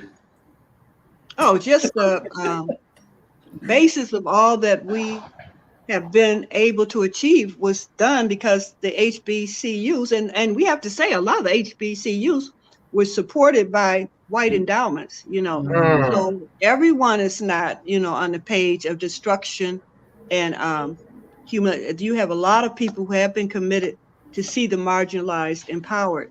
So the HBCUs, and I've never heard anyone who went to a HBCU that didn't feel like they benefited just from the love they received. Most people I know who graduated from college graduated from HBCU. These other places you can get in, it's literally impossible to get out. Wayne State has a suit now against it. Only 6 men who go to Wayne State graduate. They got a massive investigation going on. So, alhamdulillah, that has played a dynamic role in our ability to achieve certification, education. You think about Meharry. Those doctors were trained at Meharry down in Tennessee, couldn't even get a job when they came up here to Detroit. My mother-in-law went to school at Spelman and had to come up here based on the races and drive a trolley, because Black people, you know what? We were enslaved for 400 years. We've really only been out of it for less than 100. I mean, in my lifetime, people were drinking a separate water thing. So the HBCUs have given us advantage to move into this society when it was able to accept us. It's a functioning, and I love the fact that Kamala Harris, our new vice president, even though she was of East Indian descent, her mother sent her to Howard so she could get a good perspective about the Black part of her blood. So I see the good. I can't say a thing about it. I know that they're not being, the thing I hear with the HBCUs, now the Black folks can send their kids to Rutgers and Princeton and Harvard. They're not sending their children to the HBCUs. So that many of them are struggling financially, trying to stay alive, because we're not sending our children there in the numbers we used to so they could be sustainable. But they're a blessing in our community.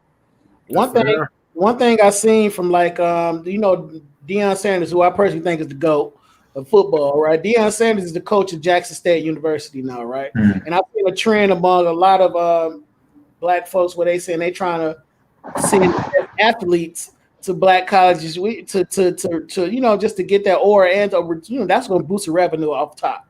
The from the best schools is going. That's kind of like the Negro League. The Negro League, you know what I'm saying? They was the Major League was popping, but everybody was going to see the Negro League. That's where the show was at. Athletes, you know what I'm saying? So go to the question that Brother Darius put out there. It's like I'll be thinking like, I got to go back. I told myself I'm gonna go back to school after my wife graduate. And so I'm like, I'm thinking, is it some HBCU schools? You know what I'm saying?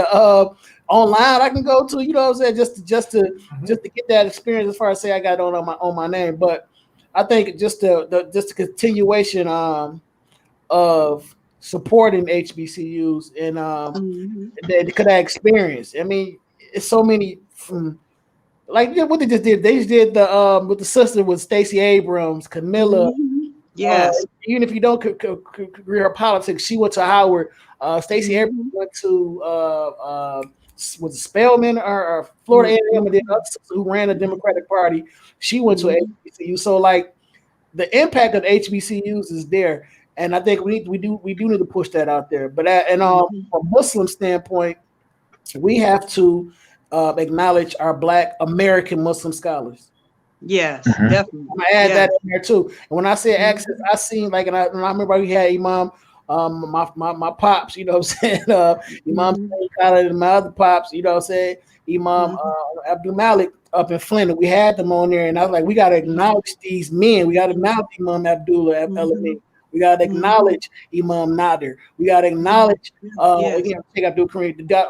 Professor Ware. We need to acknowledge them the way that some of us acknowledge and break our necks for them scholars that's overseas. Yeah, we need to the same type of gratitude to them for somebody that we know and touch, and somebody before they die. Okay, thank you. Before they die, like Imam Lukman, and you know what I'm saying. We need to acknowledge them. And if again, we got to talk about our marginalized art. I hate putting words that subdue it, but we need to acknowledge our people that look like us, talk like us, love us, the way that we acknowledge the people that don't even know us. You know what I'm saying? So let's put them and show that, and then that's another instilling of self-love within the people. So on a secular side, put the HBCU. We do need to support them more and push that out there. And we also need the scholars here and uplift them and from a religious standpoint. And we have any more questions coming in? I don't think so. All right, you got any more questions for him, Doc? I just got real quick. One of the things I wanted to get from Auntie was just like a story or two of the past of some of just some of the things where we, you said your dad went to Hajj a year before Malcolm, and I'm sure you've seen people in the movement. Just a couple of things that were just, I guess, so just really inspiring about our people's belief and our resilience to do right by ourselves. So, SubhanAllah, that's a good question. It's an honor for me to answer. In my dad's life and all the little brothers and sisters that were in Al Mu'mineen Mosque, it's a very humble place. The night my dad died, Rahimullah, he called me, he said, Tahirah, I want you to send some invitations. The place, Al Mu'mineen Mosque, is having problems with the furnace. It was an older house. He said, send some notifications out that we're going to try to have a prayer. And we had a lot of scholars who came through there and helped us learn correct deen. He said, send out a note to tell the people we're going to try to have a meeting on Sunday. I said, Dad, nobody wants to come to that old building. It's old, it's cold. He said, stop. Number one, there's always respect in our community for our families and our elders. Dad said, I don't care. You've achieved this, you working for the government. I don't want to hear that. I'm your father. I said, send some postcards out for the meeting on Sunday. And so I said, okay. He said, because let me tell you something. I went down Woodward the other day and all the cathedrals are empty. Nobody's going to these big places that are beautiful and wonderful. They're empty. Allah doesn't care about the nature of the building. It's the level of practice and the love of Allah that matters. Send a notice out. I said, okay, Daddy. My father, he died 20 minutes later of a heart attack, getting ready to make a Maghrib prayer. When we found him, he was on his prayer rug, gone. The mercy. And so I was crying, and I was telling a brother that story. And he said, well, the story is you're the postcard. Your dad gave you some He gave you an order to call the people to Deen. And what I've seen in my time of being in Deen, the blessing of Deen, the way that when my dad became Muslim, nobody even knew what Islam was. Nobody was even familiar with the word. That's in the 50s. That's not that long ago. When my dad went to make Hajj, the word in the neighborhood, because the brothers from the Jamaat came to take him from Pakistan, they had on the white girta. The people in the neighborhood said Dad was being led. They would go by the house and shake their heads. And finally, my mother said, why do people go by the house and shake their head? And they said, oh, we heard that your husband got led by the crazy people, was taken to the crazy house, because they saw the men in the white clothes. They thought Dad was going to the crazy house. They didn't know anything about Mecca. My mom didn't know anything. My dad told my mom he was going to Hajj. She did everything to stop him because she didn't know what that was. Ford Motor Company called back and said, your husband has never missed a day of work except when he was in the military. We have to give him the 3-month leave. She did everything, and he kept working with her. She finally relinquished. We get to the airport, show you how Allah works. Anybody knows us, we're late to everything. Everything we're late to. We got to the airport. There wasn't even a metro airport. There was a Willow Run airport. When we got there, the plane had already been locked, and they said it was the Jamaat. It was my dad and my mom and my sister and my 2 sisters. And the people said, the plane is gone. You missed it. I guess you just got to make some other arrangement. The brothers in the Jamaat told my dad, you have to make this trip. Your life is hanging in the balance, and you will be on that plane. He said, let us make 2 rakats. They bent over to make the rakat. We heard an announcement on the loudspeaker for all the people who missed, the 2 people who missed the plane. It is returning because we forgot to lock the door on the outside. Dad got on that plane and went and left for Mecca. We knew then that Allah had made his decision. And that's right. What I saw in my life. Whatever Allah has written for us, it will become to pass, especially when we're running towards him. And I'm so happy to see you all, my little sons, who are the culmination of all the prayers of our elders, the prayers and the entreaties we made to Islam. And now Islam is big. I can't even get into the mosque if I don't make it during Ramadan for Tahirah week because there's so many cars. What I've seen is that Allah has said in the end times, Islam will grow. It is correct. I just heard something. I'll get off of here. I was listening to a website last night, and it said when Jibril was giving Prophet Muhammad sallallahu the Quran, the angel said, what are you doing? He said, I am delivering a message from Allah to mankind. And the angel said, what is it? He said, al-haq, the truth. The angel said, what part of this do we have? And he said, your only part that Allah has given you, you cannot recite it. You cannot read it. The only thing that you can do as the Malika is listen. So whenever we're reciting the Quran, they said, know that the Malika are running to listen to you recite the Quran. That blew my mind. We have been given an order from Allah that he gave to the mountains, and the mountains said, we can't take the order of Deen. We will crash. Man took the order. We're on an exalted path. Racism, every society has its problem. When I was talking to one of the brothers who came to visit my dad from India, he said, Sister Tahirah, we have in India the Dalits, the untouchables. Every society has some kind of problem that has to be addressed. Don't lose hope because of this crazy racism. It is something in every society. And he said, people are amazed by the things they see in India. But the greatest achievement for any man, not credentials, not money, it is to be the righteous in a wicked society. Subhanahu wa ta'ala. So our words of it is that we have been given an exalted order. I see my babies that I help raise here. I don't take you all's presence in Deen. And here you have a show to encourage other people. Subhanallah, that is medicine for my soul, from Allah Ta'ala. And you inspire me to keep on fighting for what time I have left. Inspire us. Thank you, Mama. We have another one last comment and question from Brother Darius, and Bilal, you can touch on it. And also, you can give us, touch on the question, you can give us a short reflection and like an inspiring story of somebody that you read that nobody knows about, that you part of your research for the youngest, for some people who probably watch this, not just the youngest, because a lot of us older folks need to be educated, and somebody we can look into, be like, oh wow, I didn't know this.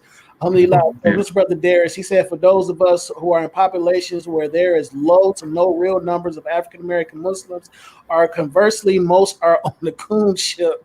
Those of us who have an understanding and want to see positive growth in our African American communities nationally and internationally, what can be done to improve the Ummah locally or globally to continue for continual progressive growth? Bilal, you can touch on that, then jump into the next question. Yeah, this one. So yeah, I can answer that question. So the thing I would say is that global focus, I think, is actually really key. And then just building on what Sister Tahirah said, this idea of being righteous in an unrighteous society, and in a way in an unrighteous amongst unrighteous humans. Like looking at ourselves for one as human beings and who have been blessed with access to and being able to be inspired by and guided by the book in which there's no doubt. So, you know, say that. And so for me, we don't have to be confused. We don't have to wonder. We don't have to question. That's our starting point for anything that we do. And then when you have a question, you know, that's your big picture answer, and that's also your small picture answer, like how to deal with people on a global scale and how to deal with people in your family and your home. So I would start looking at the big picture as we're more than American, we're more than Black, we're Muslim. And how do you deal with human beings? How do you deal with your family is the easiest way to figure out how do you deal with human beings in your home. And then from that point, as far as in our communities, like what's the basic thing that you can do? What's the project that you work with somebody else, whether in your community on to start? Just find something, whether it's if you don't have a masjid and you have enough for a Jamaat, get something that you can afford, right? Don't go beyond your means, that y'all can buy straight up. Y'all can start praying together there when stuff is safe. Like figure out what your mechanism is amidst Corona. Like you figure out what your project to get your community activated. Do some activity together outside on a regular basis. Just the basic things that keep life together, because that's a part of our deen. Is it's not just a solo effort. A lot of these kind of like, you know, Christian or non-religious theologians or thinkers are always talking about the solo thing. No, Islam is community. It's individual. We have khalwa, where we're in retreat sometimes, and then we got to come back to the people. The people are a part of who we are, and that's all the people. That's Black people. That's all people. That's our nation. But then guess what? There's some humans out there. We still got to deal with them too. They're also human beings. We don't got to make the mistake that the white man made and try to make them not human. They're human too. So that's the one piece I would say as far as building is do something small. Start with something that's in your home, then with your people that you trust and in your community nearby. Whether it's building something, doing an activity together, because it creates bonds between you that can build into something. And let me just say, also make the intention. Like the first hadith is from her first hadith that, you know what I'm saying, they're always based around your intention. And then act on that. So always the intention and make the intention based on Allah around the Allah subhanahu wa ta'ala. And for if you're not a Muslim, and for those who are not Muslim, the intention of pleasing God first. Let's say that. The Creator first. And that's what I want to say. But you go ahead. I agree. I'm saying, and don't worry about who's in charge. That's the other thing people be worried about. When people doing something together, it don't matter. It don't matter. Because I'm just going to give an example that when you think about the early Sahaba, to avoid conflict, and I know this is fraught with all types of different ideas, but we know that Ali said, you know what, you're the Khalifa. There could have been conflict. He said, you're the Khalifa, right? So this is like all the issues that came later on. That's an example of, obviously they might have been thinking about it. They were human beings, but it was, I ain't gonna worry about who's the leader right now. We got some building to do, okay? So that's just something to think about. And so the last thing I was gonna say, as far as there was the last piece for who's inspired you? Who inspired you? Yes. So I was trying to make this one quick. Give us somebody new. Yeah, he's gonna be new. He's gonna be. I ain't gonna know about this one. So this brother's name is Muhammad Fulani Khashinawi. So we've heard of the Fulani people of West Africa. So this was a brother from Katsina, northern Nigeria. He was born in like around 1700. He was, if we think about the history of things, if you've heard of Mali, if you've heard of Songhai, this is right after those empires fell. And he was trained, was already a scholar before he left. And this was in northern Nigeria. Traveled to Egypt, wrote a book on astronomy, astrology, on the sciences of the stars in the 18th century, 1700s, in the Christian era. And he wrote the book, published the book in manuscript form in Egypt at that time, was teaching all the scholars there. And this was the most popular book on astronomy in Egypt for 250 years. And it was published, it's now published, it's still published now. It was being published in India, it was being published in the Middle East. So the reason why I give this example is he learned all of his knowledge in West Africa amongst our ancestors, amongst our people, and then went to the central lands where we all try to go now to learn and taught them, right? So he goes there and he's like, okay, I'm just trying to like finish a couple of things up, right? So I want to teach y'all a couple of things along the way. And so it's just one example of, we always talk about how Islam came to West Africa. Well, guess what? West Africa had a lot to teach the rest of the Muslim world. And the thing I want to build on that was also talking about community building is there's a political model in West Africa that I think has a lot to teach the whole world. And that was, they talk about this idea of checks and balances in the US or separation of powers. That is an institution in West Africa that exists to this day, in the sense that the ulama were not, so if you find in Egypt and in Turkey, the government appoints religious leaders. That's not the tradition in West Africa. The leaders there, they were not Muslims at first. They became influenced by the scholars who learned Islam, and they would put them in their courts. Then the rulers would become Muslim, but then the scholars always maintained their autonomy. And this, Professor Ware has a lot of work on this, where you can say the scholars were the ones who were teaching the leaders what is good rule. It wasn't the rulers saying, I want to do this bad thing. I want to kill some people, kill my people, do these horrible things. I'm going to pick somebody to justify that. No, that's not the way it works in West Africa. Rulers would be killing people, doing bad stuff, and scholars say, you're wrong. Time for you to sit down. Somebody else to step up. And the reason why I give that example is there's a tradition of a balance of power in the West African historical tradition of scholars being a check on the power of tyrants. And we don't have that in America. Right. So we have the Supreme Court that's a crooked institution, being like, if you want to look at it today, you get appointed by Trump, the most crooked man in the world. I don't have anything against ACB, but the fact that if I was in her position, if I had any integrity, I'd be like, I don't want your nomination because you're crooked. Just my personal opinion. And so the point I'm going to make on that is the distinction between the quote unquote secular power, worldly power, from the dean, scholarly, knowledgeable power is a thing that I think we can learn from. That can also inform our communities as well. Alhamdulillah. I don't know, Mama Ware, she got caught up. Alhamdulillah, I hope she come back and hear the good word. But thank you, Dr. Ware. Thank you, Mama Tahirah. I hope she come back. I'm not Dr. Ware. I'm not yet Dr. I'm looking at Bilal. My bad, Dr. Maxey. And inshallah, I'm not a Dr. Ware. My racism kicked in. All y'all like skin tonight. But still a PhD student, not yet candidate. So I'm gonna say the question. Wait, let me say that real quick. I appreciate all them PhD students, not yet candidate. Yeah. My man, Dr. Maxey. Inshallah. Alhamdulillah, Jazakallah, thank you so much. Don't be light skinned like that, bro. But alhamdulillah, so bad. I appreciate you, man. Bilal. This has been Mama Tahirah point like we knew she was gonna do. Oh yeah. Man, alhamdulillah, I hope she come back on and just hear this good word. But as we always do with the good vibes, the good brothers, we always start with the Fatiha and we always close with the good word, with the good doc. I know he's setting up for it. He was ready for it because I know Mama Tahirah put on that fire, and Dr. Maxey gave us that knowledge itself. So this is something extra. So that's it. Good word with the good doc. And alhamdulillah, we're gonna close out for the day. Man, alhamdulillah, man, oh man.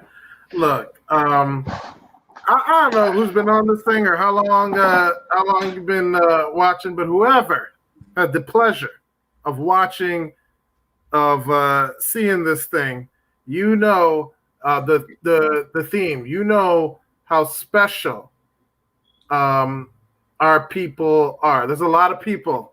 There's a lot of people in this world. And the more I travel and everything like that, but there's very few to none like black folks. I'm trying to tell you, our people have a story. The things you only caught drops, because we've known we've known Bilal, we've known Auntie Tahirah for years, and I'm telling you, you only got spoonfuls of what they had to what they have to offer and what they have going on, and one of the things that everybody, and we say it often, but we haven't been saying it often enough as much. So we're gonna revive that thing, okay? That our story, okay, the Black story is your story. If you say that you are these here United States of America, okay? The people who start it, the people who build it, anything that emerges from that, anything that comes from that is your story, okay? And that is our story, and we're sticking to it, okay? So it is not. So, and when we say it's your story, when we say it's a part of you and a part of your history, whether you connect or disconnect or or see it or reinforce or evaluate it or what have you, okay? You, us, all of us impacted by this thing, because just like this show is how Allah makes everything. It starts the way it started in the beginning is the way it will come to an end. Okay, everything started from B, and it is, and everything will end with B, and it will not become anymore or be something different. All right. So the reason, and we talked about chattel slavery, we talked about self-hatred, we talked about all the different ills and all these different things, and I'll tell you why. I'll tell you why now, because it's Sunday, and I don't just catch Muslim spirits, I catch all types of spirits. Okay, right. So so the reason that people want you to hate yourself and want you to be scared, okay, is because they themselves are fearful. They themselves know what will happen if ever the people that you repress and done something to, all right, ever come back up, ever get something, ever. You know what will happen. That first time that Jesse Owens ran by them white boys didn't know what direction he was in. You ever know? First time Muhammad Ali knocked out that coon they put in front of him, they will know. Okay? So Sonny, listen. So it is very central for everyone to believe in any type of supremacy for weak and feeble people who are spiritually diseased to come up with it to stay on top. And why Bilal and why Auntie Tahirah and people like that from all different angles. Our good brother Jermaine, Dr. Ware, Sheikh Yahya, the Imams, Imam Nadir, all of our elders, Imam Salim, all of our elders, why they're so important is because we, as long as we are breathing, we will never, ever let the story go away. Ever. Come on, and as a matter of fact, we only grow it. We only make it more interesting. We only make it blossom. We reignite things. Yes. Okay. My spiritual guide, and think about it, my spiritual guide, Sheikh Mahi from Senegal, said after the Prophet Muhammad, okay, after the Prophet Muhammad alayhi salatu wasalam, prophecy died. Okay, but the Prophet said every 100 years there would be a reviver, a mujaddid of the religion, and so he explains what is Sheikh Mahi explained what is that reviver of religion. He says the revivers of religion don't bring a new word or a new verse or a new book or a new something from the Quran. They bring new understanding. Yeah. They revive the spirit of the Prophet. They revive the spirit of the Quran. They re-water the crops. They re-till the soil. They replant things and rebuild the civilization that is supposed to be inside of you. And mujaddids and revivers are at different levels. And if you ever wanted to know why, or if you ever wanted to know who, different people, historians and frontliners like Bilal and Auntie Tahirah are a type of reviver of our story. They have to revive. They have to bring life. And so it is immensely important, because our story is not just about a certain culture and clothes and food and music and different things like that. Okay? What makes us special? What makes us special? Because other cultures got food. Other cultures got clothes. Other cultures got languages that are actually theirs. Other cultures got all these other stuff. But what our story is rooted in, it is rooted in right and wrong. It is rooted in oppression and liberation. Yes. It is rooted in that. That is what makes us different. And a fight and a struggle for so long. Yes, they talk about Holocaust and the different people, 10, 6, 8, 9, 10 million, what have you. Okay. And people turning around and all that other stuff. Okay. Our Holocaust is going right now. And you're seeing year and decade and century after century a fight against oppression. Our culture, our story, our well-being, what these people have dedicated their lives for, what I have dedicated my life for, okay, is to revive a story of truth. And these are words that Allah says in the Quran, and we tell you the story in truth. And we want it, and we would want that the people who are oppressed to inherit the land, and to make them imams and inherit the land, so that Pharaoh and Haman and their helpers can see the power of God. That is what our story of being Black is based in. From our music, to our clothes, to our food, to our stories, to our language, to the hoods, to the burbs, to ties, to fitteds, to everything. It is based in the liberation of the body, of the mind, and of the soul. And that's what the Quran says. So our story is amongst the most Islamic and the most Muslim story that there can be. Because it is based and rooted in that, even if people call themselves Muslim or not Muslim, even if it's that, but the notion and the actual ontological being of being Black in this space, in this continuum, in this dimension, in this time, in this society, it puts us in a position of a battle against oppression and right and wrong. And so that's why you two are so, I got my pressure up now, are so important. So with that, you had your good word.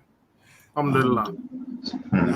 On that note, we'd like to again send our love to Dr. Bilal Maxey. Bilal, light-skinned Bilal Jr. And and Mother Tahirah, you know what I'm saying, for another action-packed, beautiful reminders, beautiful stories, for the good vibes of good brothers. Again, people, if y'all enjoy this content, please share it, tag somebody, let somebody know, donate to Good Vibes of Good Brothers, keep this flowing, because this is our story, and it's sometimes I look at the numbers like, man, but the people who on here is the ones who want to be on here. So, but at the same time, we do have stories, and for some reason, our people, again, like we like to wipe our own people is trying to wipe away Black History Month. So we got to get our stories out here. So again, get the Good Vibes of Good Brothers is we are indebted to Mother Tahirah. You know what I'm saying? And people like Imam named Khalid, Imam Joseph. May Allah be pleased with him. Dr. Shira Alameen. Mama Shira, you know what I'm saying? Yes, sure. My mama, you know what I'm saying? Umi Naima, Lukman Rahimullah. All these people who put this work in, right? And we are indebted to them. And people from the nation. I come from the nation, you know what I'm saying? And Malcolm and John Muhammad, where my father got his teachings from, you know what I'm saying? So we are proud of our stories. Yes. So, and people who out there who watch and share these stories with people. If you go on Good Vibes, Good Brothers, our Facebook page, go watch our content, our stories, share our content, and donate if you can.